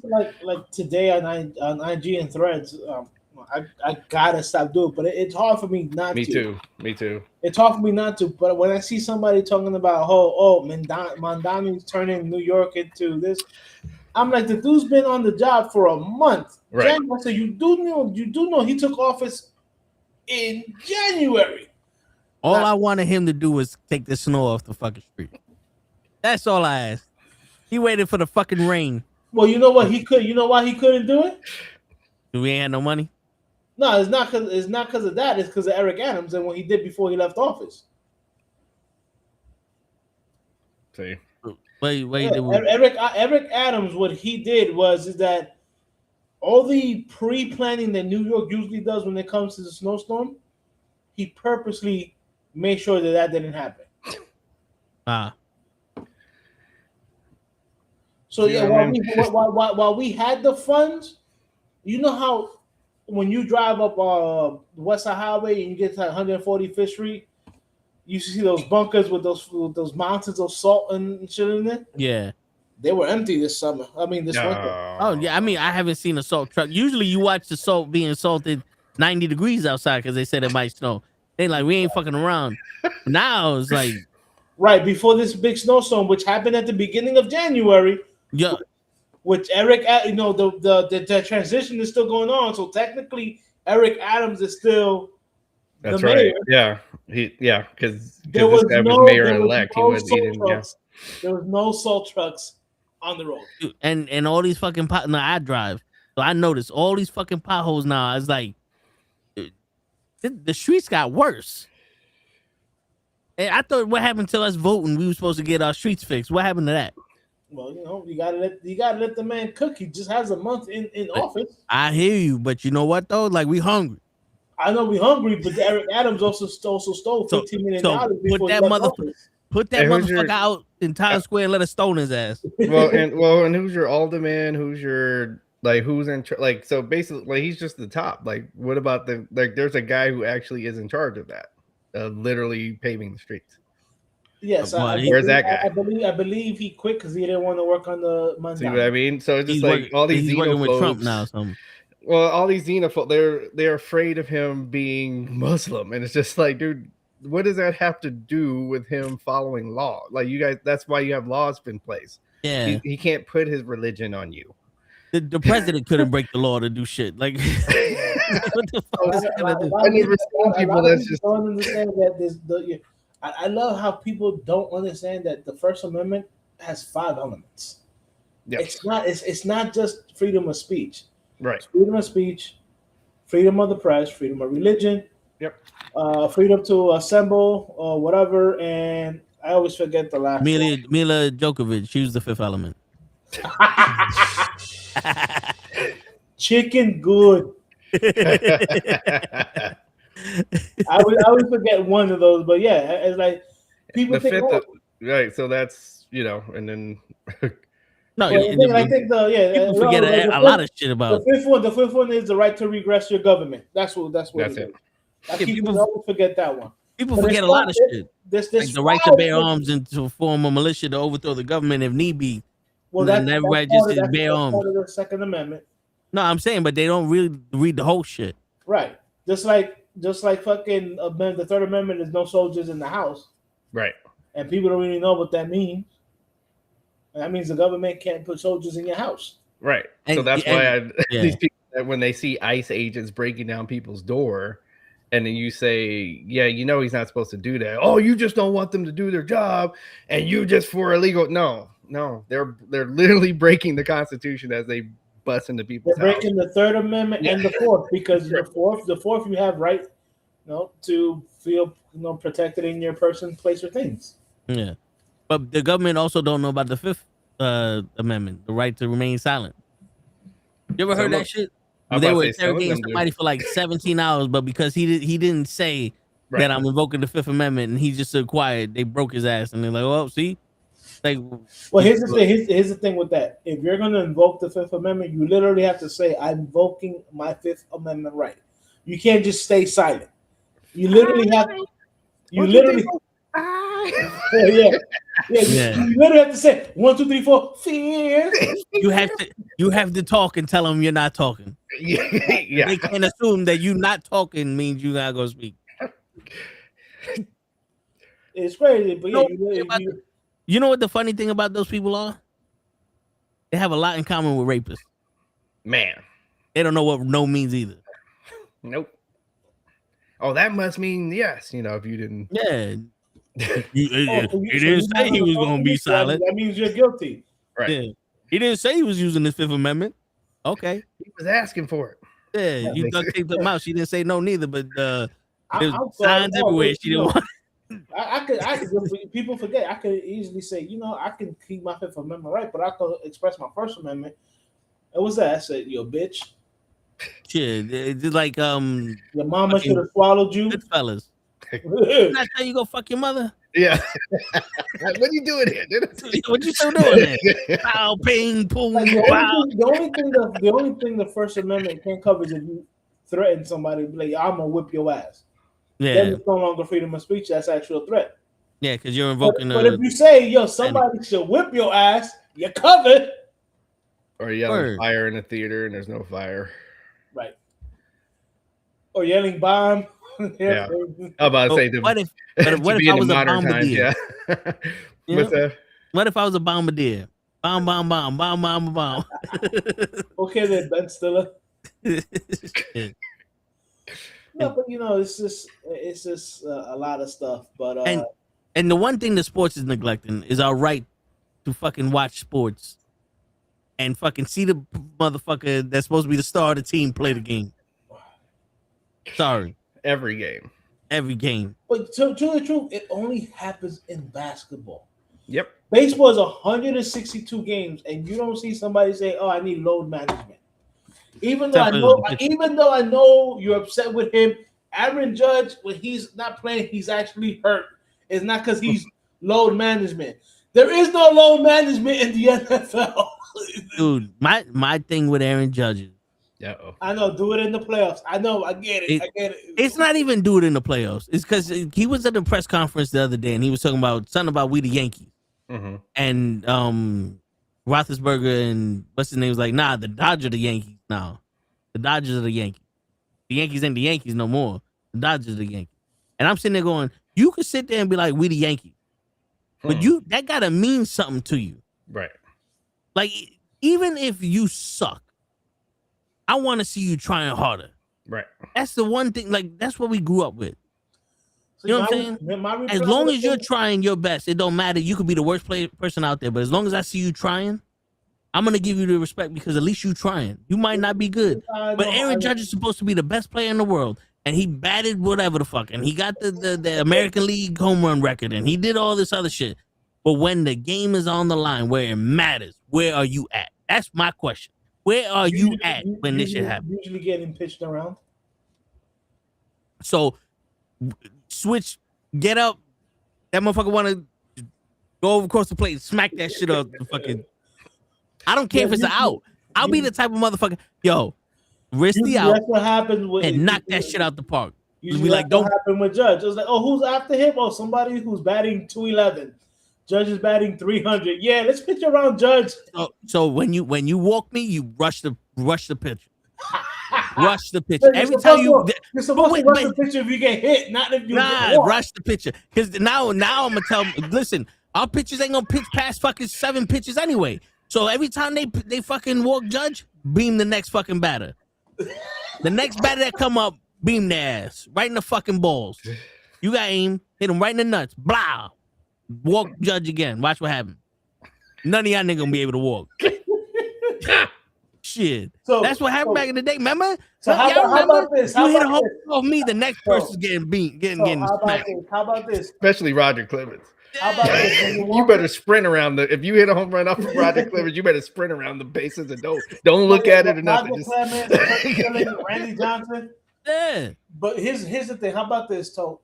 If I'm Aaron Judge and I get intentionally walking the playoff game, while I'm giving the ball boy my bat, it accidentally slips from my hand and goes flying to the pitcher. You okay with that? Yeah, I'm good with that. Shit, smack the fucking umpire too while you at it. You doing walking me? Throw this motherfucker out the game. And that's a real question. I don't remember Judge getting pitched around that much in the World Series.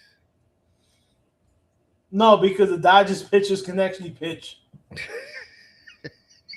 But I'll tell you one thing. You know what happened with the Yankees against the Dodgers a couple years ago? Aaron fucking Boone decided to take off the starter when the starter was pitching well. I remember that. Yeah. I remember that. But let's not go from one Aaron to another because you know what's going to happen next.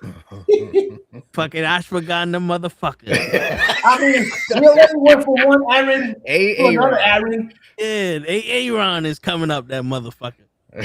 No, but truthfully, especially DJ, like in other sports, bro, the NFL and hockey are brutal sports, and you don't hear these kids talking, these men talking about, oh, I need a fucking day off or whatever. You don't. Can I be real with y'all? Maybe this is a misconception. Maybe y'all could re-inform me. Okay. But isn't like football and hockey and baseball majority white people? Not the players, the culture. For hockey, For hockey, yes. Because the thing is, like, baseball is America's greatest pastime. mhm. Them motherfuckers won't give you a record if you did that shit blinking too many times. I'm Like, they're there's gatekeepers. there's more black coaches in baseball than there are in football. But I'm not talking about coaches. I'm talking about culture. Oh, culture. Oof. You know what I'm saying? Like, because you think about it, baseball was a white man sport. No matter how many minorities were playing that shit back in the At day. one time, basketball was a white man's sport. Yeah, but now look at who's taking over. But listen, Like, look, in all honesty, not for nothing. Our people took over in the 80s. yeah, What happened recently is that somebody who anointed himself king and the GOAT from day one started with the I need a fucking day off. yeah. No, I Him hear and you. Kawhi. I hear you. But look at it. But look at it though. Like, in all honesty, Because you have not for nothing. Last boxing. time I checked, Jordan is black, and Jordan was like, I'm playing all fucking games. No, I'm not. This is what I'm saying. The culture. Just think about this. Boxing went to shit, and it's on apps now. But mixed martial arts is center stage.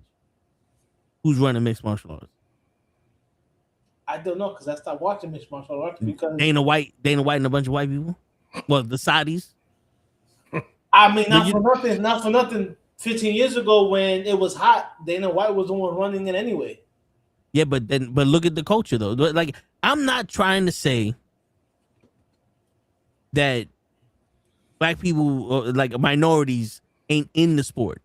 Mhm. The reason why it's so good. It's a fact. 90% of the baseball players came from Cuba any fucking way. You know what I'm saying? Well, But what I'm saying is most baseball players are Dominican. But what I'm saying is the gatekeepers of the culture of the sport, Tradition? the people who fucking vote for the Hall of Fame, the people who sit there and make the records, the people who sit there and tell the stories, they're all the same people from the 1940s. You know what I'm saying? Like, those people passed down the generation of this, that, and even football. People want Jerry Jones to die, and he's the one that's controlling all the owners. I mean, I think Football- that's football why is literally- I think that's why they want him to die. Yeah, but you know what I'm saying? But think about this. Football is legitimately the only sport we've seen where someone died on the fucking field and they don't get paid as much as baseball players or basketball players. That's the only sport where they can turn around and be like, oh, running backs are good? Fuck that. We're not paying them. And you need them, like Yeah. It's This the nigga only- wants more money. the Nah, only sport- we running backs. It's the only sports that if once the guarantee money is paid off, that contract is really not worth anything because they can get cut. Yeah, so all right, so I'll put it to you this way. Let's say not white people culture, but the culture of the sport, like, because even soccer, because soccer's worldwide, they don't fuck around with soccer. That's what I'm talking about. The culture of the sport, people do not fuck with. But in basketball, for some reason, because the stars have become the people who make the decisions, now it seems like they fucking with basketball so goddamn much. When basketball was gatekept and people wasn't fucking with basketball, people were tuning in. So it became kind of NBA kind of became AEW. Pretty much. Okay, it's like, you know, like you're saying, like, oh, we're just gonna let the guys do That's whatever. that's what Joseph said a while back. Okay. Yeah.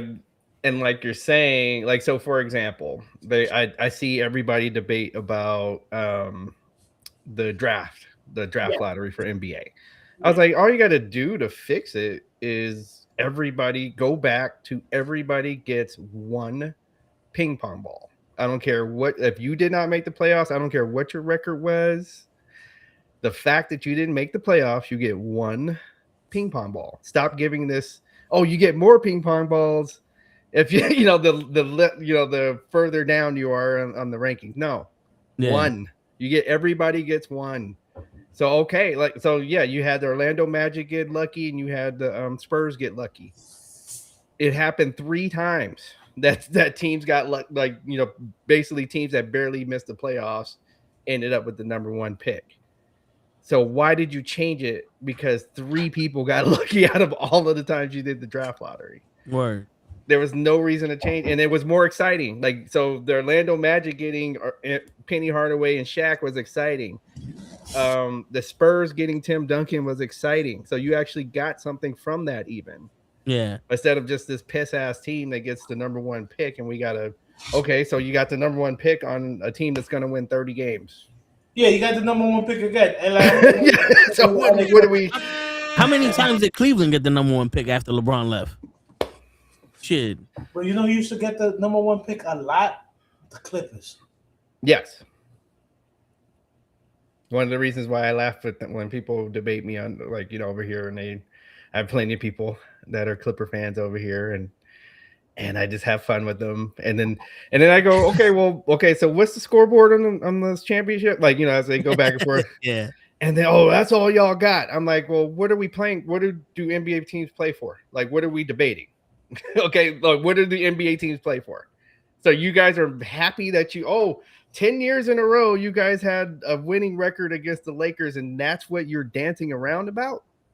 I'm like, we have 2 different. Yeah, we got championship. Team, yeah, we got championship culture. You got, at least we won culture. It's just like the Padres. Like, yeah, that's the same thing with the Padres. Hey, we beat the Dodgers in a couple of series in the regular season. Wasn't that great? It was so good that the Dodgers are World Series champions now. Dude, I remember when the Padres got Manny Maldonado and everything. Yep. Like, we're going to this, and then just went nowhere. Yes, every time they win the off season. Same thing with the Chargers. I can bet money right now. I don't care what the Chargers do. There's going to be 3 out of the 4 sports shows you watch are going to say that the Chargers won the offseason, and that they're going to, this is it. This is where Justin Herbert's finally, he's going to break out this time, and they're going to go to the Super Bowl. Watch. Every year the Chargers are supposed to be I'm like, when are we going to come to it that Justin Herbert is I'm not even saying he sucks. He's an average quarterback. He's not this superstar quarterback. He's an average quarterback. Average. You must build you better have a defense just like the I think he's better than an average quarterback. I don't, but he's not better than Sam Darnold, our Jets quarterback. I mean, the one who just won it with Seattle. Yeah, we lent them to Seattle. Seattle gave up on Sam Darnold. Yeah, you know what it was. Sam Darnold deep down inside know he did that for the Jets. He's like, let me get this one for the green. Yeah. He did take down the Pats. He did take down the Pats. So all right. But no, there's nothing that shows me that Justin Herbert is anything above average. Yeah. Nothing. All you have is what you think he can do. He hasn't done it. Like you're thinking, you're still there. You're still thinking, oh, he could do this and he could do that. He hasn't done it on the field. He is an average quarterback. He has shown you what he is. All right. Who would you take? Herbert or Daniel Jones? Right now? I would take Daniel Jones right now. Are you kidding? What's that? You crazy? No. Again, so I got to take her. So remember, I'm a Raiders fan, right? So I get to watch Justin. I watched Justin Herbert lose to my 3-win teams with full team. Oh, he's not that good, dude. I'm trying to tell. Like, you can believe in him if you want to. I'm trying to tell you, he's not that good. He is. We found DJ's fucking Daniel Jones. Yes, and Aaron Rodgers. I think so. It is Herbert. I'm so up right now. Oh, the Hodge hates fucking Daniel Jones. I know. I know what I'm doing. Hodge would take a 5-year-old girl before he takes I know Jones. this. Whoa. That sounds right. As a quarterback for his team. Okay. I think he'll take my 14-week-old unborn child right now. The word. Bro, I'll take fucking somebody in a wheelchair before I take that. My man said, "I'll take Simple Jack." Wow, you got the hurt, But buddy. I'll give you this, Hotch. It's close. I'm It was a very close thing. I had to think about it for a second, to be honest. I just still think Herbert is a better quarterback than Daniel Jones. Mm-hmm. All right, simply because he actually can read a defense. Herbert's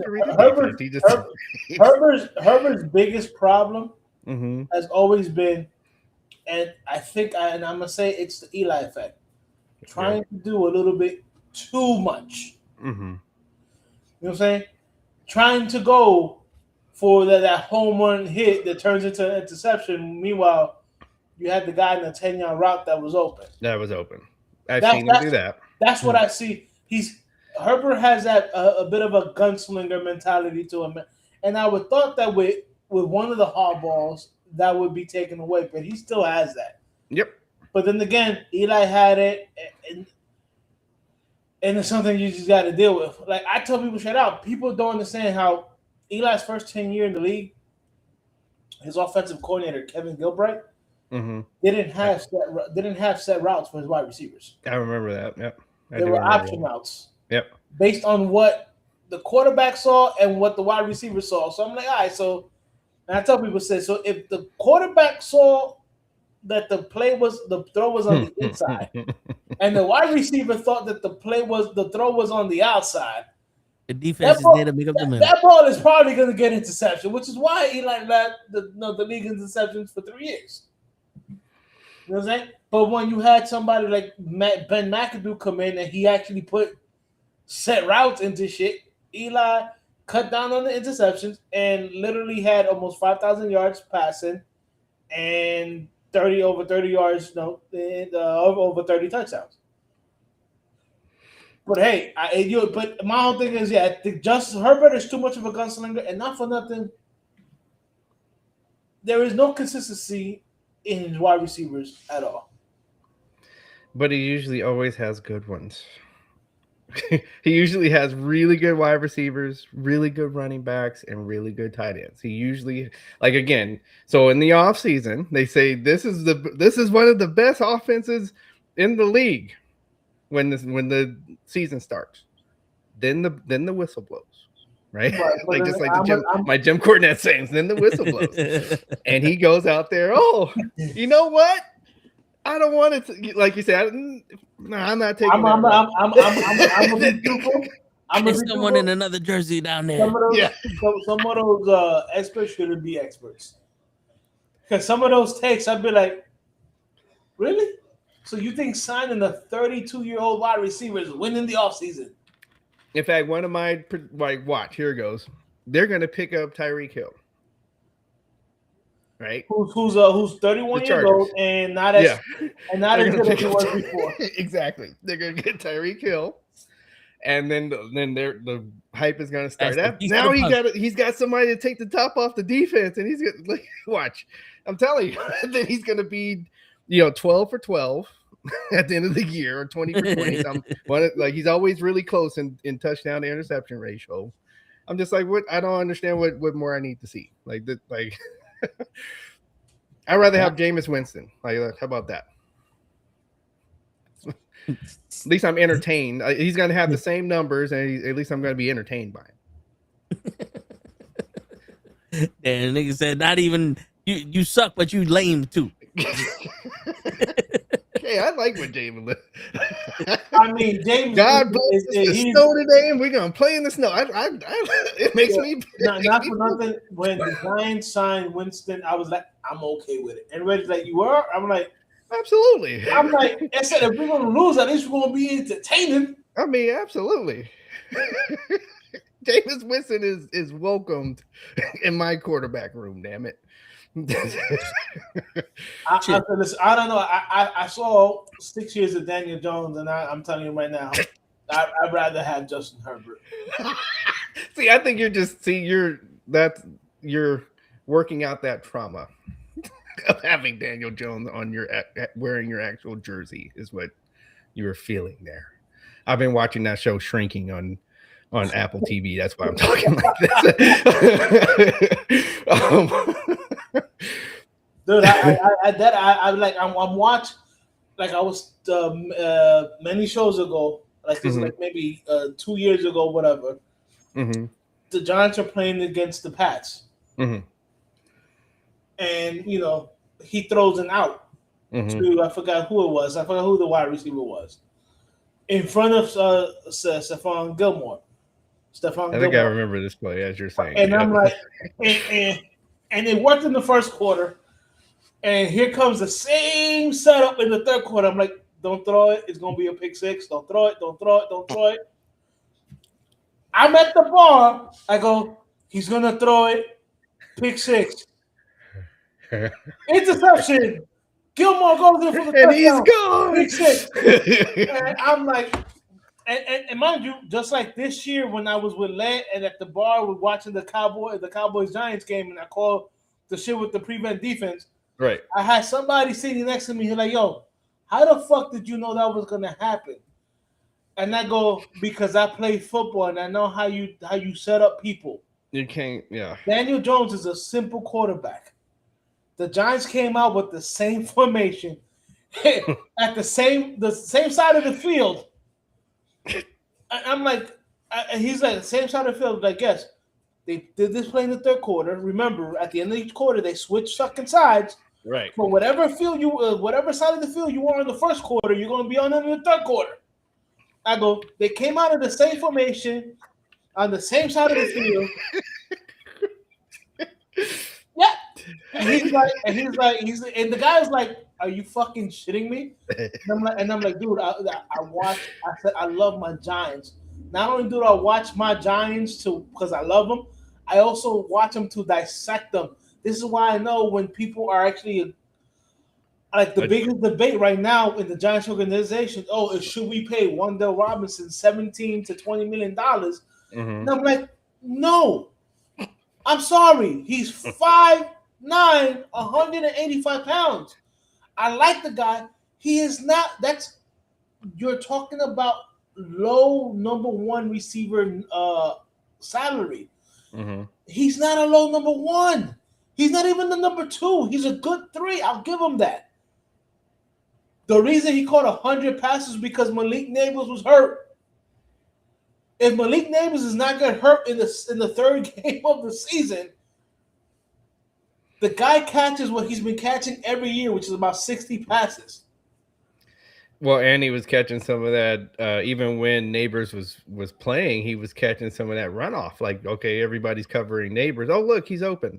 Like he's getting that too. Right underneath, and not for nothing. The one thing that Wilson and even Dart can do is that they can actually throw the ball where a wide receiver can actually catch it and continue to run with it. Oh, yeah, what a concept. I know for Daniel Jones, that's a foreign concept. You're like me with Derek Carr when people want to tell me that Derek Carr is this all-pro quarterback, and I'm just like, that's not what happened. I don't care. That's not what happened. I don't care what his numbers are. I don't care what you think you're seeing. Okay. Don't put him. Like right now, they're like, oh, he's gonna come out of retirement. I was like, please don't get him. I'm gonna tell you right now, I would still take him over Daniel Jones. Well, I'm gonna tell you, just like the guy said on draft day. After he gets hit one time, watch him. That's all I'll say about Derek Carr. I'm gonna be truthful. Yep. I saw a lot of Derek Carr play. Yep. And I saw nobody. I saw a lot of hype. Oh, here comes a 300-pounder in my face. I did see a lot of that. He sees ghosts. Like, all you got to do is hit him one. He is exactly that quarterback, that fictional quarterback on draft day. That is Derek Carr. Hitting one good time, and that's the end of the game. Like, he's gonna like I've seen him in the red zone. People are waving at him in the end zone, and he's still not sure. Like, oh, I don't know. And then, that was my problem with Daniel Jones. He doesn't know how to. Even with the Colts, Like I tell everybody's like, oh, he was killing with the Colts. I'm like, no, his numbers were average with the Colts before he got hurt. He wasn't killing it. I go, but did you notice that your boy Michael Pittman didn't have a lot of yak after he caught the ball? It was really, oh, I'm catching the ball, and I'm taking 2 steps and I'm being tackled. The guy does not know how to throw people open. He just doesn't. And I'm sorry, you're in a league where the most important thing to do is put the ball in a spot where your wide receiver can catch it and continue to run with it. Yeah, It's what you're supposed to. Hospital balls. Go ahead. You know, so if you're throwing it behind your wide receiver, that's gonna, or your running back, or your tight end, that's gonna basically kill his momentum. If you're throwing it too far ahead of him and he has to reach and fucking stretch too much, also is gonna stop him from progressing. What I saw this year with Robinson and Dart is, hey, Dart is gonna put it on my chest and I can actually run with it. Like I give it, Robinson is shifty when you get the ball in his hands, but I'm sorry, he's not worth $17 million a year. Because it was going to happen in 2 years when you got to pay Malik Neighbors. That's why everybody's like, oh, who do you want the Giants to take in the draft? I'm like, I have 3 options at number 5. Either you take Caleb Downs if he's there, or you take Tate if he's there, number 5. And if Tate and Downs are both gone, you trade down. You trade down and you pick, you fucking you pick up more draft picks. But I'm very intrigued. I'm very intrigued with this kid Caleb Downs. He looks phenomenal. Who you guys got at 2? Toe? Probably a defensive tackle. Yeah. I mean, right now the consensus is the linebacker from Ohio State, the outside linebacker. What's his name? Okay, you guys already know it's Fernando Mania over here. I've already seen people getting the jersey, getting the Mendoza. Not for nothing, but what happens if the Raiders don't go with Fernando? They're gonna be pissed. I would just say that. I would so at this, I keep seeing people say other things, and I keep telling them, look, we've missed out on quarterbacks. That's part of the issue with the team is that we keep missing. With the last 2 years, we've missed out on quarterback. All the quarterbacks will be gone every time that we've drafted, and that's part of the and then we've had to go with the bargain bin quarterback. So I'm like, you can't do that in this league. You need you got to have a real quarterback to win. But then you also have to be able to build around your quarterback. Right. I get it. You guys let Jacobs go and you picked up the kid Genty or whatever. Genty could play. Yeah, I don't think it wasn't that big of a loss after I saw Genty play. I was like, okay, we're still good there. It took him a while to get started. But the one constant I've seen, and it happened and it's still happening with my team, is no chemistry and not a good offensive line. So that's we have the second most amount of money, and you got other draft picks, and then I like the hires that they got. We basically poached Seattle's coaching squad coaches. We got their OC as our head coach. I think we got their offensive line coach now. And so which I was happy. I was like, okay, good. Because like you said, I agree with that. We got to be some hogs in the up front too. We only got 2 real offensive linemen. How many picks you guys have? Because I know the Jets have 16 picks. I think 9. Fucking ridiculous. All right, so you guys got a good amount of picks. Yeah. I think we got 9 picks. And then if Max keep acting a fool, we'll have more. Well, do you want to trade Max probably for more picks? I wouldn't. I would go. In fact, I would get another defensive end on the other side and tell them to shut the fuck up. You have a contract. You even got. So here's the thing. Here's the thing that people are not even talking about. You went and got, when you went into the hospital, you didn't go for a scope. You went to. He had his knee reconstructed. I was like, so shut the fuck up. We had actual real reason to sit you down. There was no real reason for you to play. Oh, really? So he was really hurt. Legit Yes. hurt. Okay. Okay, he went and got reconstructive surgery, not a scope. So Shit. so it's like, dude, shut up. Like that's like basically sometimes you get like just like we're talking about where how players like people keep just letting players do and say whatever. Yeah. And it's like, dude, sometimes you got to bring them in an office and say, dude, shut the fuck up. Like, here's your contract. You're not going anywhere. And it's not going to behoove you to go out there and put out bad tape. So go back to the gym. You'll get your playbook when the new defensive coordinator comes in here. He was talking like he wasn't hurt. He was hurt. Like, so it just like again, like people like, see, you've played football and everything. Like, you know that like you probably had some stuff wrong with your body when you were playing football, that if somebody heard somebody list your injuries, they'd be like, oh man, he should be. But you were able to jump on a trampoline and shoot some jump shots. I remember it's a quote in the movie, but I also heard my coach say it. Mm-hmm. And this is a movie. This is a line from the movie The Program. Yes. Are you injured? Are you hurt or are you injured? That's right. And somebody goes, "There's a difference." I'm like, "Yeah, boy. If you're hurt, you can still play. If you're injured, that means you're not playing." Right. So, you know, dude. So just because she was like, yeah, he tried to go online and jump on a trampoline and shoot some jump shots. I'm like, okay, folks, when you play football, okay, you can have everything like falling apart on the inside of your body, and you're still going to be able to do that. Like that's not showing me anything. So you guys got like 16 picks, bro. Like, and you have number one draft picks. Like I think 2 this year. Like the Jets should be able. I think 2 3s as well. I think we got a 1, a 2, and 2 3s if I'm not mistaken. Wait, the Raiders? Wow, good. Yeah, that's 9 picks. I think I read somewhere the Jets have like 16 picks this draft. Yeah, you guys got like all those trades and everything. You guys got some right, and they still have number ones for next year, like 2027. Right. So. This year, or at least the next 2 years, this team should be able to re-up. That's right. On that roster. That's right. Now, so if you haven't gone to the bathroom or whatever, you got Justin Fields has a 2-year contract. Yeah.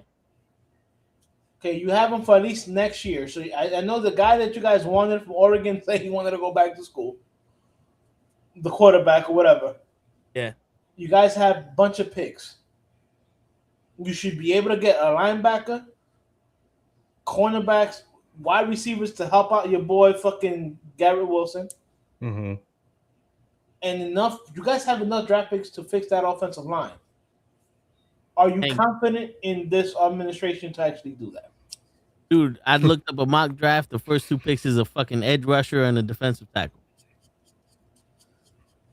They're talking about Khalid Banks from Florida and Avril Reese from Ohio State. Reese is the linebacker. He's the edge rusher. He's nasty. They said he's about Carter's level when it comes to outside linebacker. So, I mean, if he's there at 2 and there's no quarterback, I would take him. But after, like, do you have the list of when you guys are picking?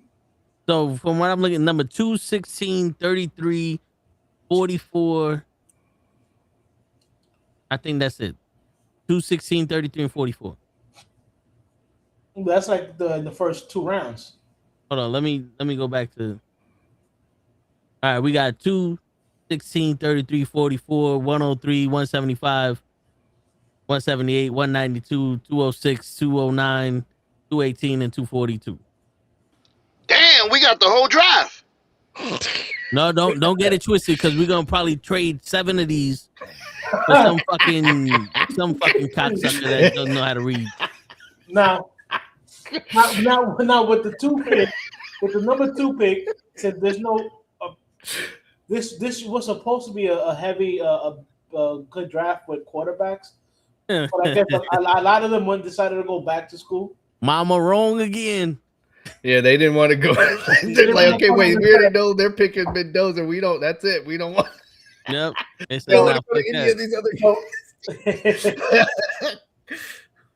So you have the number 2 I'm pick. gonna play for the Cucamonga crackhead killers. So you got the 2nd overall pick. I think Reese would be a good pick because he's a baller.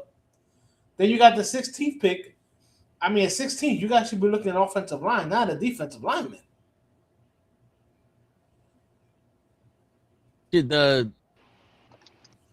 I don't think the Jets know that they have offensive players in the draft.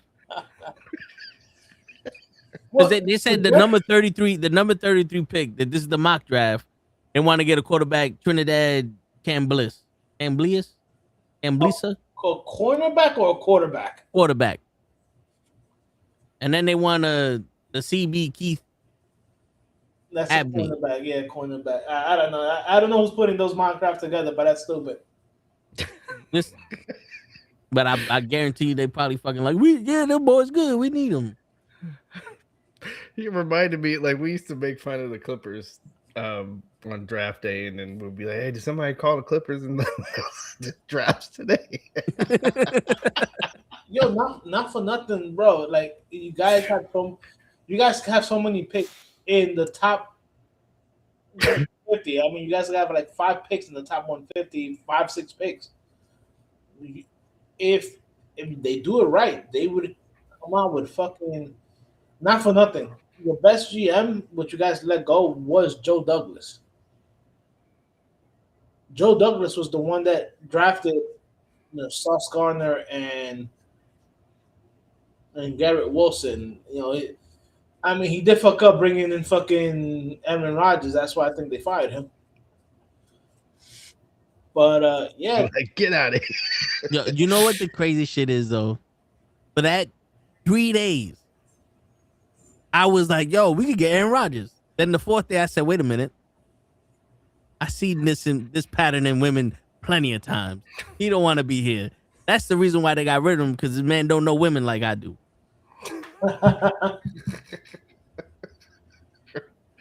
But bro, it's crazy when the Jets went from being, and I'm gonna say this until I'm blue in the face, went from being possible Super Bowl contenders to now motherfuckers is valuing their education. 2 years later to what the motherfuckers is valuing their education now.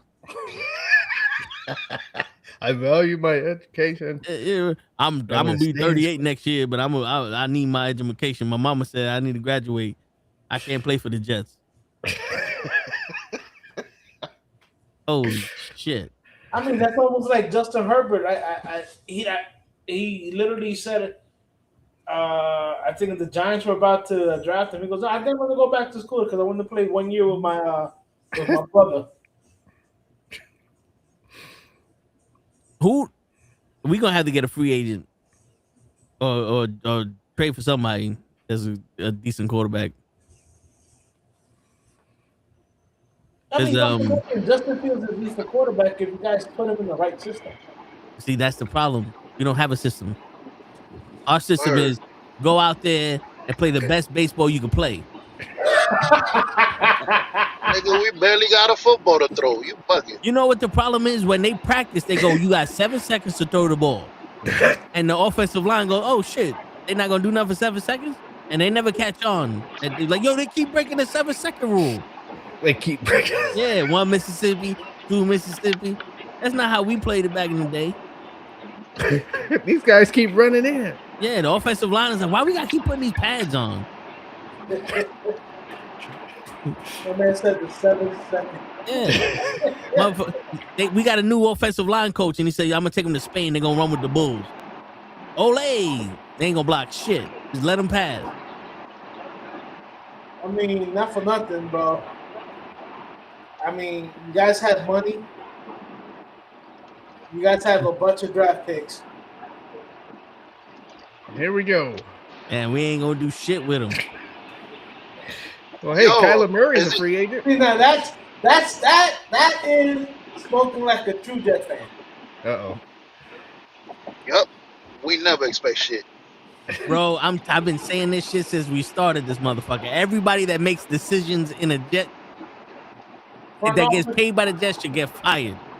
If you decide to cook the hot dogs in water and not on the grill, fired. If you decided that we gonna use pine instead of a Dawn soap, you fired. I don't give a fuck if you like, yo, I'm gonna use cold water today. You fired. I'm gonna be truthful, bro. And I know me and you have spoken to this many, many times. The NFL needs to make Woody Johnson Silver Jackson. Man. The problem is he don't touch kids. We know him. God damn! He either gotta be racist or the Epstein file for us to get rid of this motherfucker. I wouldn't. Well, you gotta say the word nigga on the phone. Like we got rid of the guy from the Clippers. Yeah, word.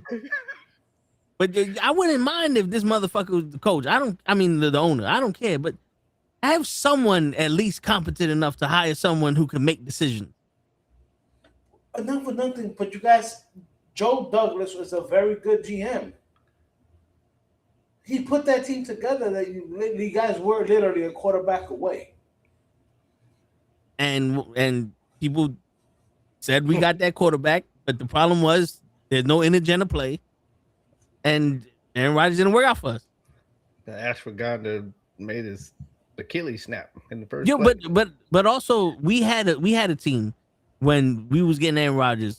Before we got Aaron Rodgers, we had beefed up our offensive line. We beefed up our defense. We had one of the best wide receivers in the league, one of the best running backs in the league, rookies. And Aaron Rodgers is like, all right, cool. You got all these weapons. Now go hire fucking Lazard and all these other whack motherfuckers that I can play with. Because you gotta bring my people in. Yeah, they know when I fart, they know they gotta go left.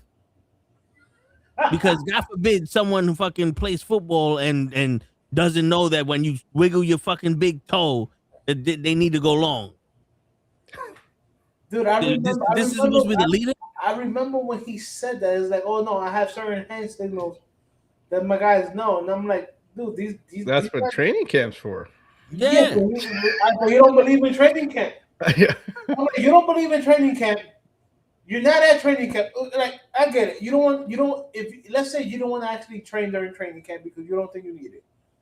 But at least be there to sit down with your guys and be like, hey, listen, when we're in this formation and, I fucking put 2 fingers to my fucking head, I want you to do this.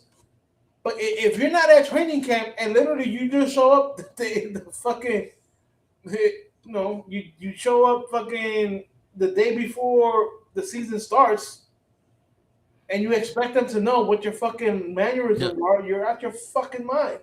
Bro,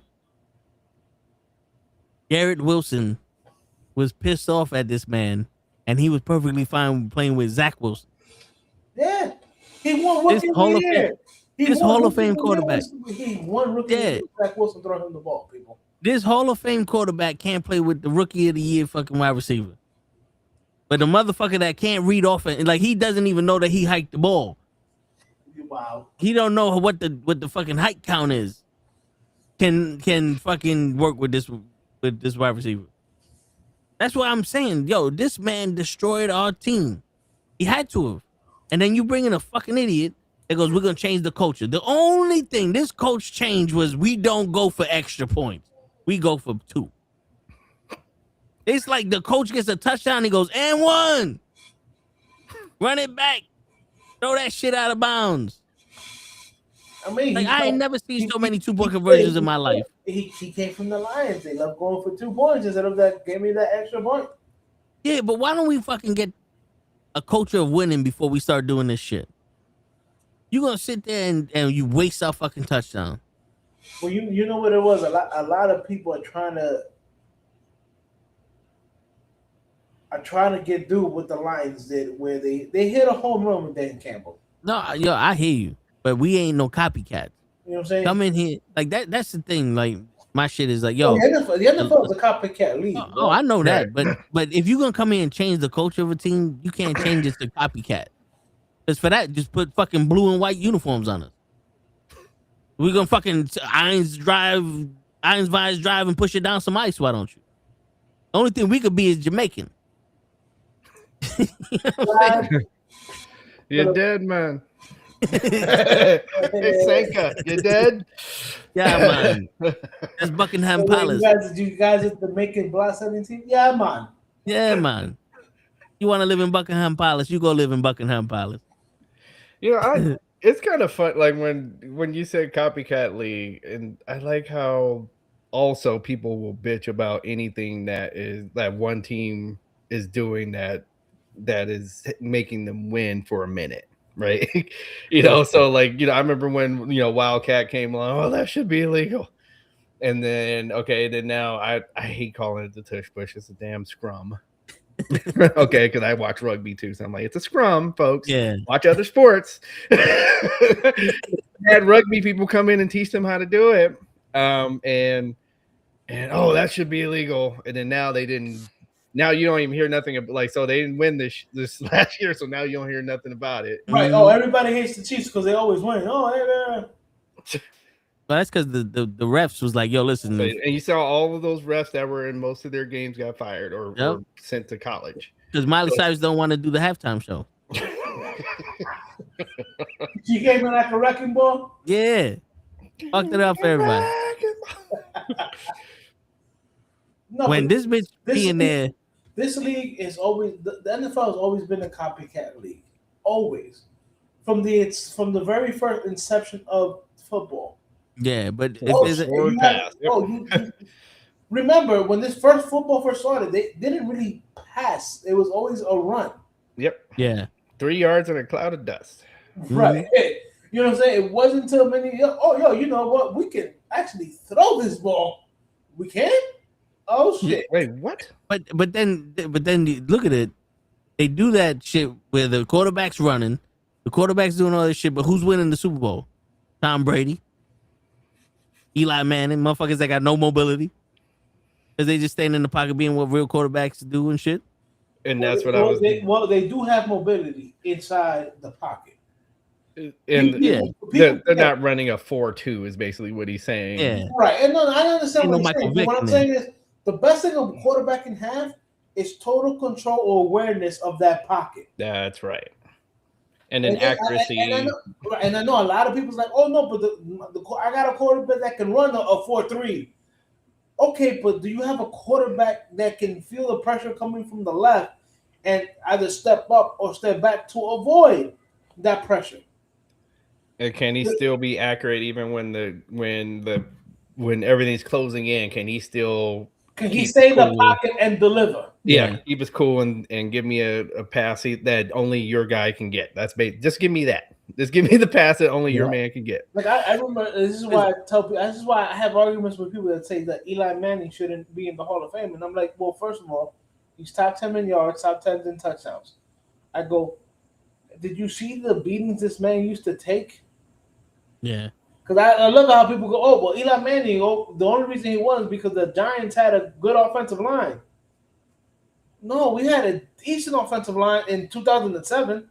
I go, people forget that in 2011, the Giants were dead last in rushing. Damn. Shit. They were dead last in rushing. And was that after Tiki Barber?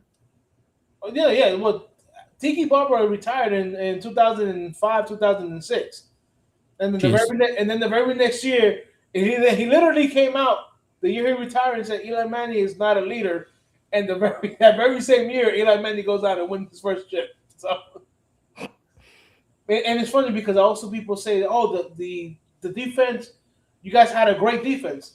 If you go back to both years, the defense is finished in between 19 and like 22 in 2007, and in 2011 they were like ranked like 25th. Yeah, but also not for nothing. In the playoffs, whenever Eli Manning made the playoffs, he made the Super Bowl. For the most part. Because I remember seeing that shit and going, yo, Eli Manning got to be like the Andy Pettit of fucking football. Because in the regular season, he but when he's in the playoffs, that motherfucker step his game up. Even the whole team stepped their game up. And this is what I'm talking about. This is what I'm talking about with leadership with this shit. Because when go back to to fucking Aaron Judge. Eli Manning not the best player in the world, but when he went to playoffs, this Giants team looked unstoppable. Flacco too is like that. Yeah, and going real quick, that whole copycat league shit.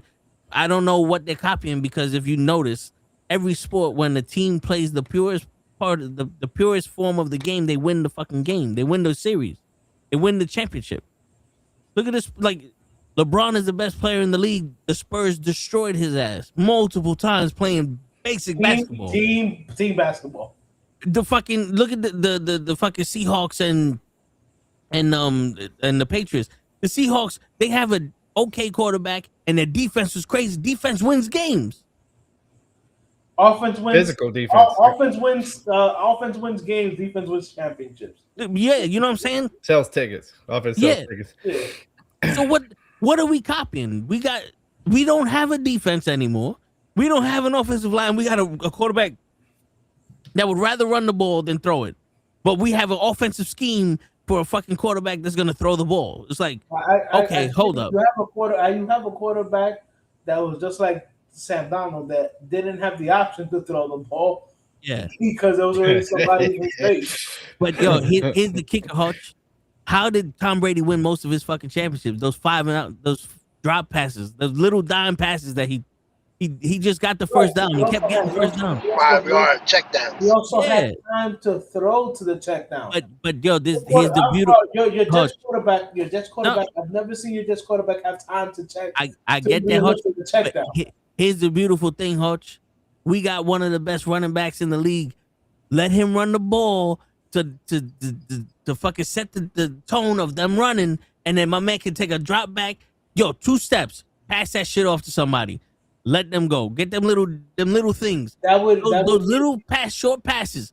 Because once the defense starts reading into that shit, then we can open up with some medium passes. This is all, it like Ben still likes to say, it's 80% mental, 30% physical. I give it 110%. I would give you that. But the thing is that people know. I would give you that, but people know that yes, you have Bryce Hall, who's a free agent, and you guys better resign him because if you don't, you guys are screwed. Yeah, but you guys have Bryce Hall. Yeah, your offensive line can run block, but it can't pass block. But so Hutch, this is what I'm talking about. You want to change the culture of the team. You don't know the team. I can't sit here and ask a bunch of midgets, and I'm not talking about like the dwarfs. I'm talking about fucking 5'8" people to go up in basketball and say we're gonna make you the fucking alley-oop kings.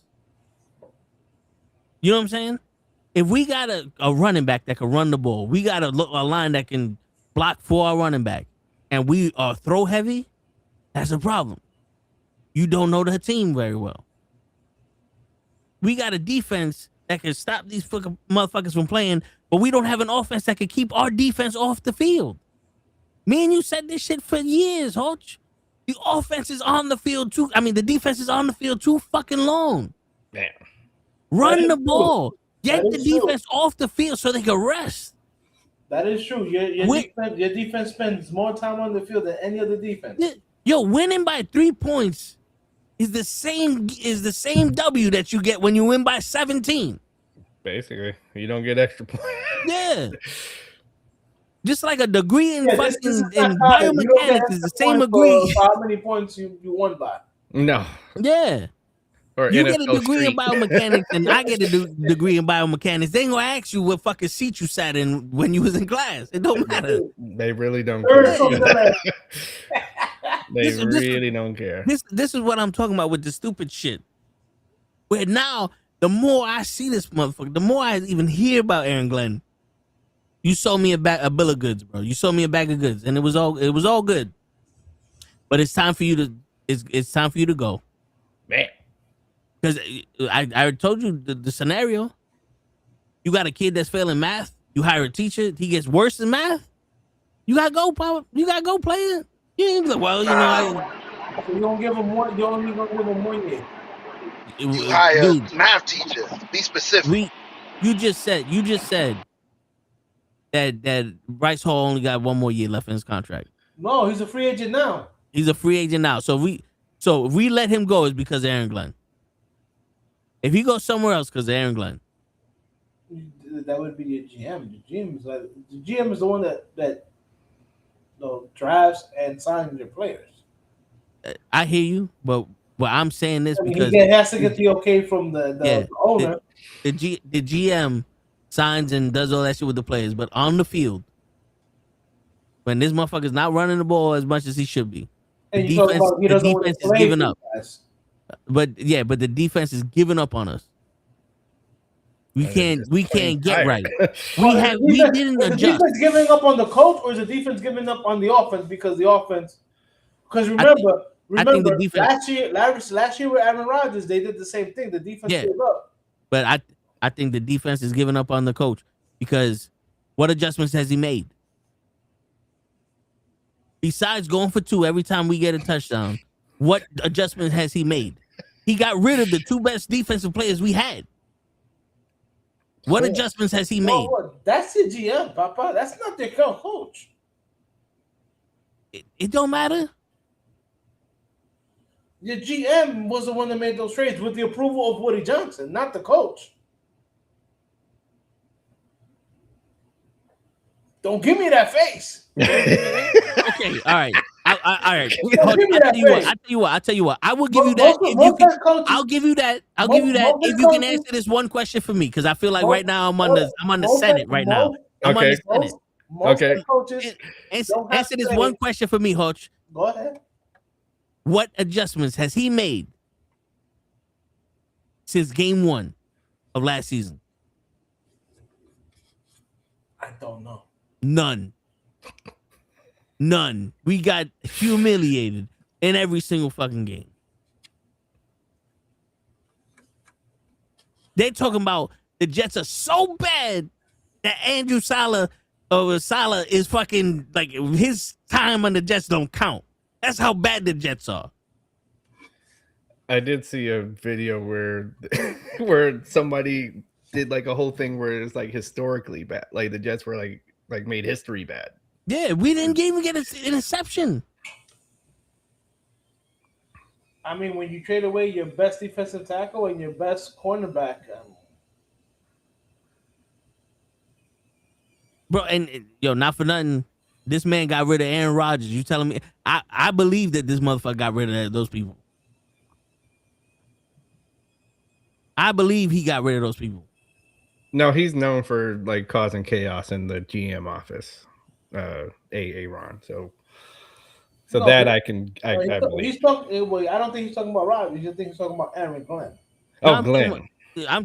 Well, we already knew Aaron Rodgers fucked up us. Well, see, Aaron Glenn, the highest he ever got was a defensive coordinator. So he's this is his first time being a head coach, and not for nothing, the Jets did to him like what they've done to a lot of their head coaches. Yo, you ever had bad sex and the girl go, "I ain't fucking you no more," or does she turn around like, you know what? You should at least get 4 more times. I'm not saying that way, but here's my problem with the Jets and a lot of organizations. What up, Max? Because the Jets are not the only one to do this. Right? They hired Robert Saleh. Who hired the offensive coordinator? Aaron Glenn. It was the GM. Robert Saleh did not have a say in the offensive coordinator. You know, the only say that Robert Saleh said was bringing over his linebackers coach to make him the defensive coordinator. And I just want to tell you something, Hutch. The year before we got Rodgers, we was all right. Then the year that Rodgers got hurt, we had Zach Wilson, who was okay, and then Mike White, who showed heart. We had a team willing to play for us. I understand that, but hit me out. And then the year that we had the fucking God came, Salah was like, "It's all yours, Papi." Have an option. We went to shit. I would rather have Justin Herbert than Aaron Rodgers. Well, that I will also take over Aaron. Yo, Hutch, I get what you're saying. But I'm a ground level motherfucker. I'm the type of motherfucker. I don't care what the GM or the owner or whatever the fuck. I am. Damn, what's that movie? Major leagues. I'm major leagues. We win the whole fucking thing, in spite of the owner. We'll get the owner and we'll take over all the clothing every time we win a game. Shit. That's my mentality. There's no excuses here, Hodge. Babies. The fucking think about this, DJ. Think about this. Okay. The Giants hired a coach, and now motherfuckers are already expecting to make the playoffs. Nothing changed, but they got a coach, and now all of a sudden we making the playoffs. We the best team in the fucking conference. Mm-hmm. They were just as bad as the Jets. They were just as bad as the Jets. That's how bad the Jets are. Well, okay, but you even living in New York, you know how the New York hype is. Yeah. Okay, even you living there, you know this. Like that. So they could have announced me and you as the coach and the assistant coach, and they would have been like, "That's it." Like they're going with a different way of doing it, and we're going. We got a tough motherfucker now. It was like, "Hi, everybody," at the press conference. Word. That's all that was. Like they just see a everybody, like, you know, the Harbaugh name, like gets hype with it. So that was just the perfect. That's just the perfect storm for the New York papers. Is a Harbaugh coming to New York? Oh shit! My pants is all messed up now. He's the best coach we've ever had. Yeah, didn't play one play. I didn't exist, huh? Word. Come on, Hodge, don't give us that silent treatment. He went to the bathroom or something? He probably went to the bathroom. Yeah. Either that or he fell asleep. But yeah, his mic didn't work. Nah, we can't hear you, Hodge.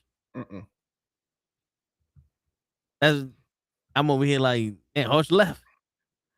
But yeah, going back to when you were talking about like what you really need from a quarterback. Like, so there's some Raider fans trying to debate me. No, we should wait for it. Like, you know, they think they like that. They want that 4-2 running quarterback. I'm just like, okay, how many Super Bowls have those guys have won? Especially like the shorter, you know, some of those guys are pretty short too. Yeah. I'm like, you ever see how they got to move? Like, they almost have to move so they can see in the pocket and then throw the ball. That's what's wrong with Kyler Murray. I'm like, I don't want that. Like, we're stop. I don't want bargain basement quarterback no more. We need our franchise guy. All right, this guy's tall, big, so he could take a hit and throw the ball. He obviously knows how to read a defense. He went against all of the best teams in college football last year. Like, he had a hell of a schedule that he even had and won the Heisman. I don't know what else you want. Like, I don't understand. What else do you want him to do? Yeah. So just because you didn't know about him from the start of the year, that doesn't mean shit. He went out there, and that's why you go play. It's like, okay, you don't know me now, but watch when I do this, and that's what you're supposed to do. Word. Shit. Because even in the playoffs, those running quarterbacks, those blitzes kill them. Exactly. The blitzes kill them. You know, go ask Jaden Daniels how that went. Go ask every time you just named, like, that was Michael Vick's kryptonite every playoff. Like, he would, you know, good in the regular season. Of course, he was fast as hell. He could just flick. Can you hear me now? Yeah. Yes. There we go. Yeah. Michael Vick could just flip his wrist and throw the ball 50 yards, but that blitz. Every time you got that blitz and you covered all of your holes, that was his kryptonite. He didn't know what to do with that. I don't want that. And he took I don't want that. I wanted to make a point here. Going back to what I was saying. Problem with all bad teams is they hire a head coach, but they do not let the head coach bring in their own people. See, the reason why the New York media is making such a big deal with Harbaugh is because this is one of the very few times where the Giants have let the head coach bring in everybody he wanted. Usually the GM does the hiring for the head coach, the offensive coordinator, the defensive coordinator. Like Dable, when they hired Dable, the GM hired Mike Kafka. Mm-hmm. Yeah, the GM hired Wink Martindale. You know what I'm saying? 2 years ago, when Wink left, the GM was the one that hired Shane Bowen. You know what I'm saying? Yeah. So, like, the bad organizations don't let their head coach, I guess, basically hire their own ingredients. I remember Bill Parcells saying this: "Says how you gonna let me be the head chef, but you not gonna let me buy my ingredients?" I remember that. Yeah. You gotta let me bring in my own coaches. You gotta let me be able to draft the players that I want. You can't handcuff me. But what I do see with a lot of bad teams is that they handcuff their head coach. You know what I'm saying? Like, I don't know who your head coach is. Well, I think you're the Seattle guy is going to be head coach, right? Mm-hmm. And he's bringing over the quarterback coach to be his offensive coordinator. Yeah, so we damn near poached Seattle's offensive coach room. Like, so yeah, so their quarterback coach is now the offensive coordinator, which they're hand in hand. But he also, that particular quarterback coach, like, they listed the quarterbacks that they actually worked with, and every one of them, they knew they knew how to, like, make the, like, basically read the defenses and tailor it to that quarterback. I think that's the other thing that people don't talk about. It's like, okay, so wait, what do you like to do? Right, he's going to be able to bring that guy in, but is he going to have a say in his defensive coordinator? They already hired a defensive coordinator, and I don't like. Let's see, I have to look that up. But he, in fact, it's a guy that was already in the building. Right. Okay. But some of the other coaches behind him, I think, is also from Seattle. But they wanted that because they wanted physical defense, which I agree with.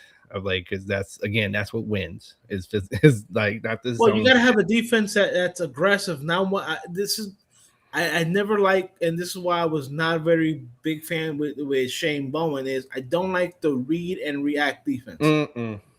Mm-mm. Those never win you games. Mm-mm. It's basically playing prevent. Right. You can't let an offense dictate to you what you're going to do. No, you're supposed to be beating them up. Like, you're supposed to. No, I'm not going to let you just come off like wide receivers. I'm not going to just let you just come off the line and go where you want to go, right off the line. No, we're gonna wrestle a little bit, and then I'm gonna be right in your back. Right. Like, I know I'm fighting with a lot of Giants fans who's like, "Oh, Deonte Banks, he's a bust," and I'm like, well, let me see. Rookie year, he did good because Wink Martindale played a press aggressive defense. Right. Shane Bowen plays his own defense, where it's like, okay, we're just gonna sit back and see what the guys do. Yeah. I've always hated those defense, man. You gotta attack. To me, a defense has to be attacking, just like an offense. Offense can't be like, oh, we're gonna dump it off. You gotta, in both phases, in the offense and defense, you have to attack the other side. Legion of Boom. Yeah. You have those Ravers defense, the 85 Bears. The old Raiders teams, like, you came across like their whole thing was like, you can catch the ball in the middle if you want. You're gonna pay for every single catch. I'm gonna pay. Look at the Giants teams with Taylor, Banks, and Jesus Christ, like Carlson. So, yep. So your quarterback the ball better be gone in 3 seconds. Basically, with the Giants, those old Giants defense, it better be gone in 3 seconds, or your quarterback's he's gonna get touched. That's you got 3 seconds. so that's basically what their defense was. That's why do you think why do you think the 49ers came up with, they were the reason the 49ers came up with the West Coast offense? Right. Because they're like, we keep getting killed. How can we need to get rid of the ball. We got to get rid of the ball in less than 3 seconds. Like, let's create an offense to do that. Yeah, let's create an offense where we're not gonna get a quarterback killed. Bam. It was because of the Giants. They saw what happened to poor what's his name when his knee got Joe turned into the Theismann. letter. Yeah, got turned into the letter V on national TV. And they're like, okay, we got to come up with something here. Bro, that is one of the most gruesome injuries I've ever seen in my life. And it changed it. It's just how much that play changed the NFL. Like, it's no longer we could do 7-step drops. Like, everybody was, they were. You know what was funny? Not to cut you off. I was watching IG. Or was it YouTube? And somebody said that Lawrence Taylor wouldn't be able to play. Bullshit. Like nowadays. And somebody said, "Are you crazy? The reason you guys play the way you guys play nowadays is because of players like Lawrence Taylor." They're like before Lawrence Taylor, nobody put an emphasis on the left tackle. Nope. Nope. Dude, like, so him and they also say the same thing about Ronnie Lott. I'm like, you're wrong. Ronnie Lott, in fact, he liked to hit people in the body because he didn't want to knock you out the game. He wanted you to be running around all hurt. He wanted to hurt you. Yeah.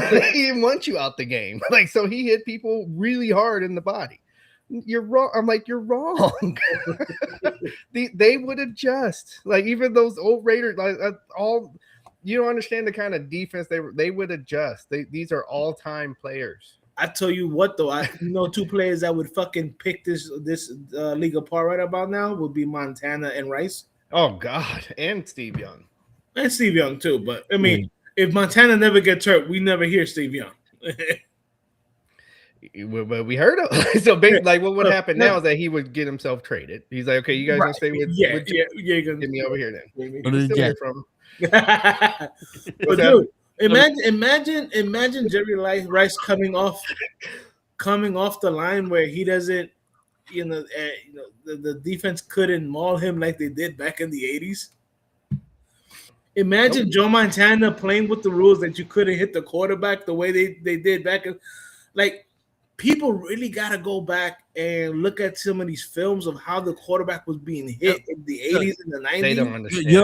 You're also forgetting about you can't hit a defensive player now.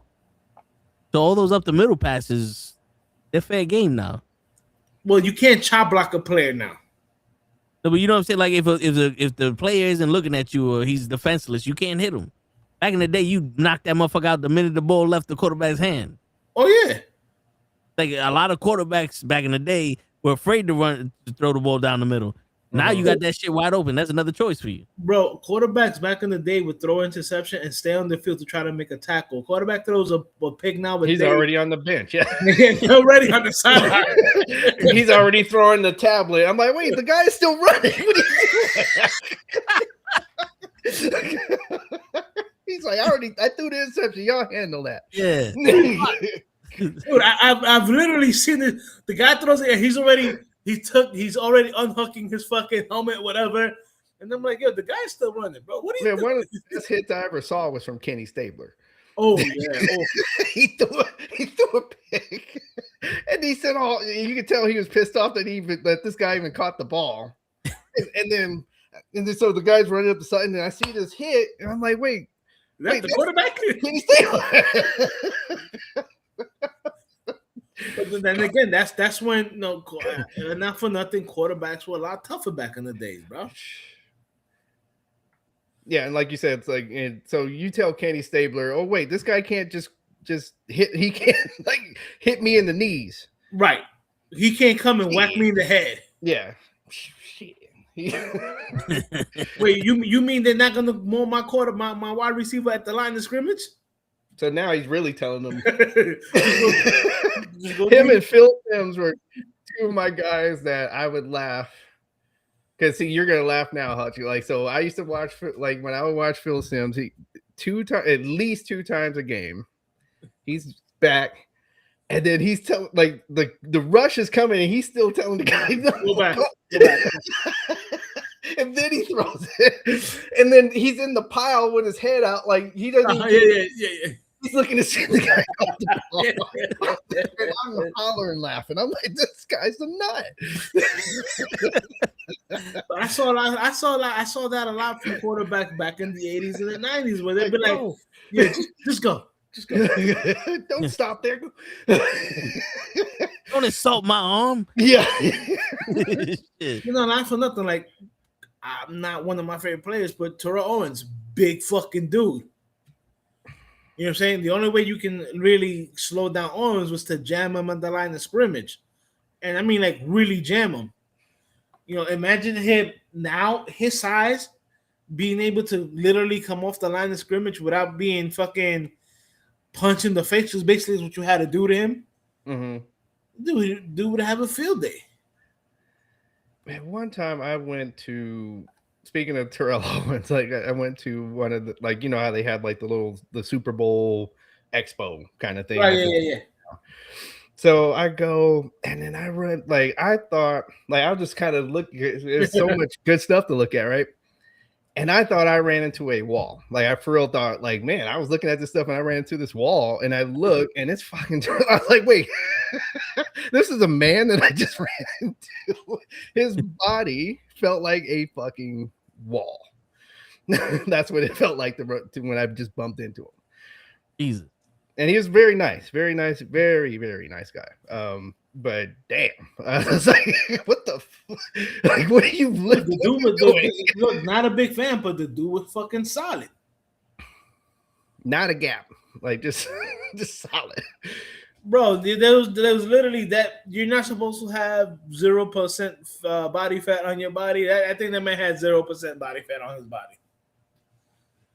But like I say, guys like that nowadays, they would feast on defenses nowadays. I was like, the only fat was in between his ears. Yeah, Go ahead.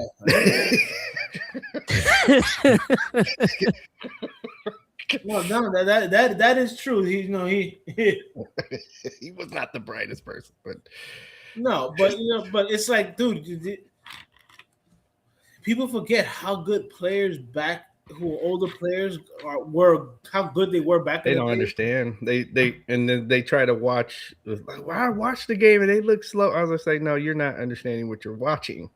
Well, I'm gonna tell people right now, and this is not even him now. Just to marry Barry Sanders with offensive line. The man played 10 years in Detroit with bad offensive lines and made people look silly.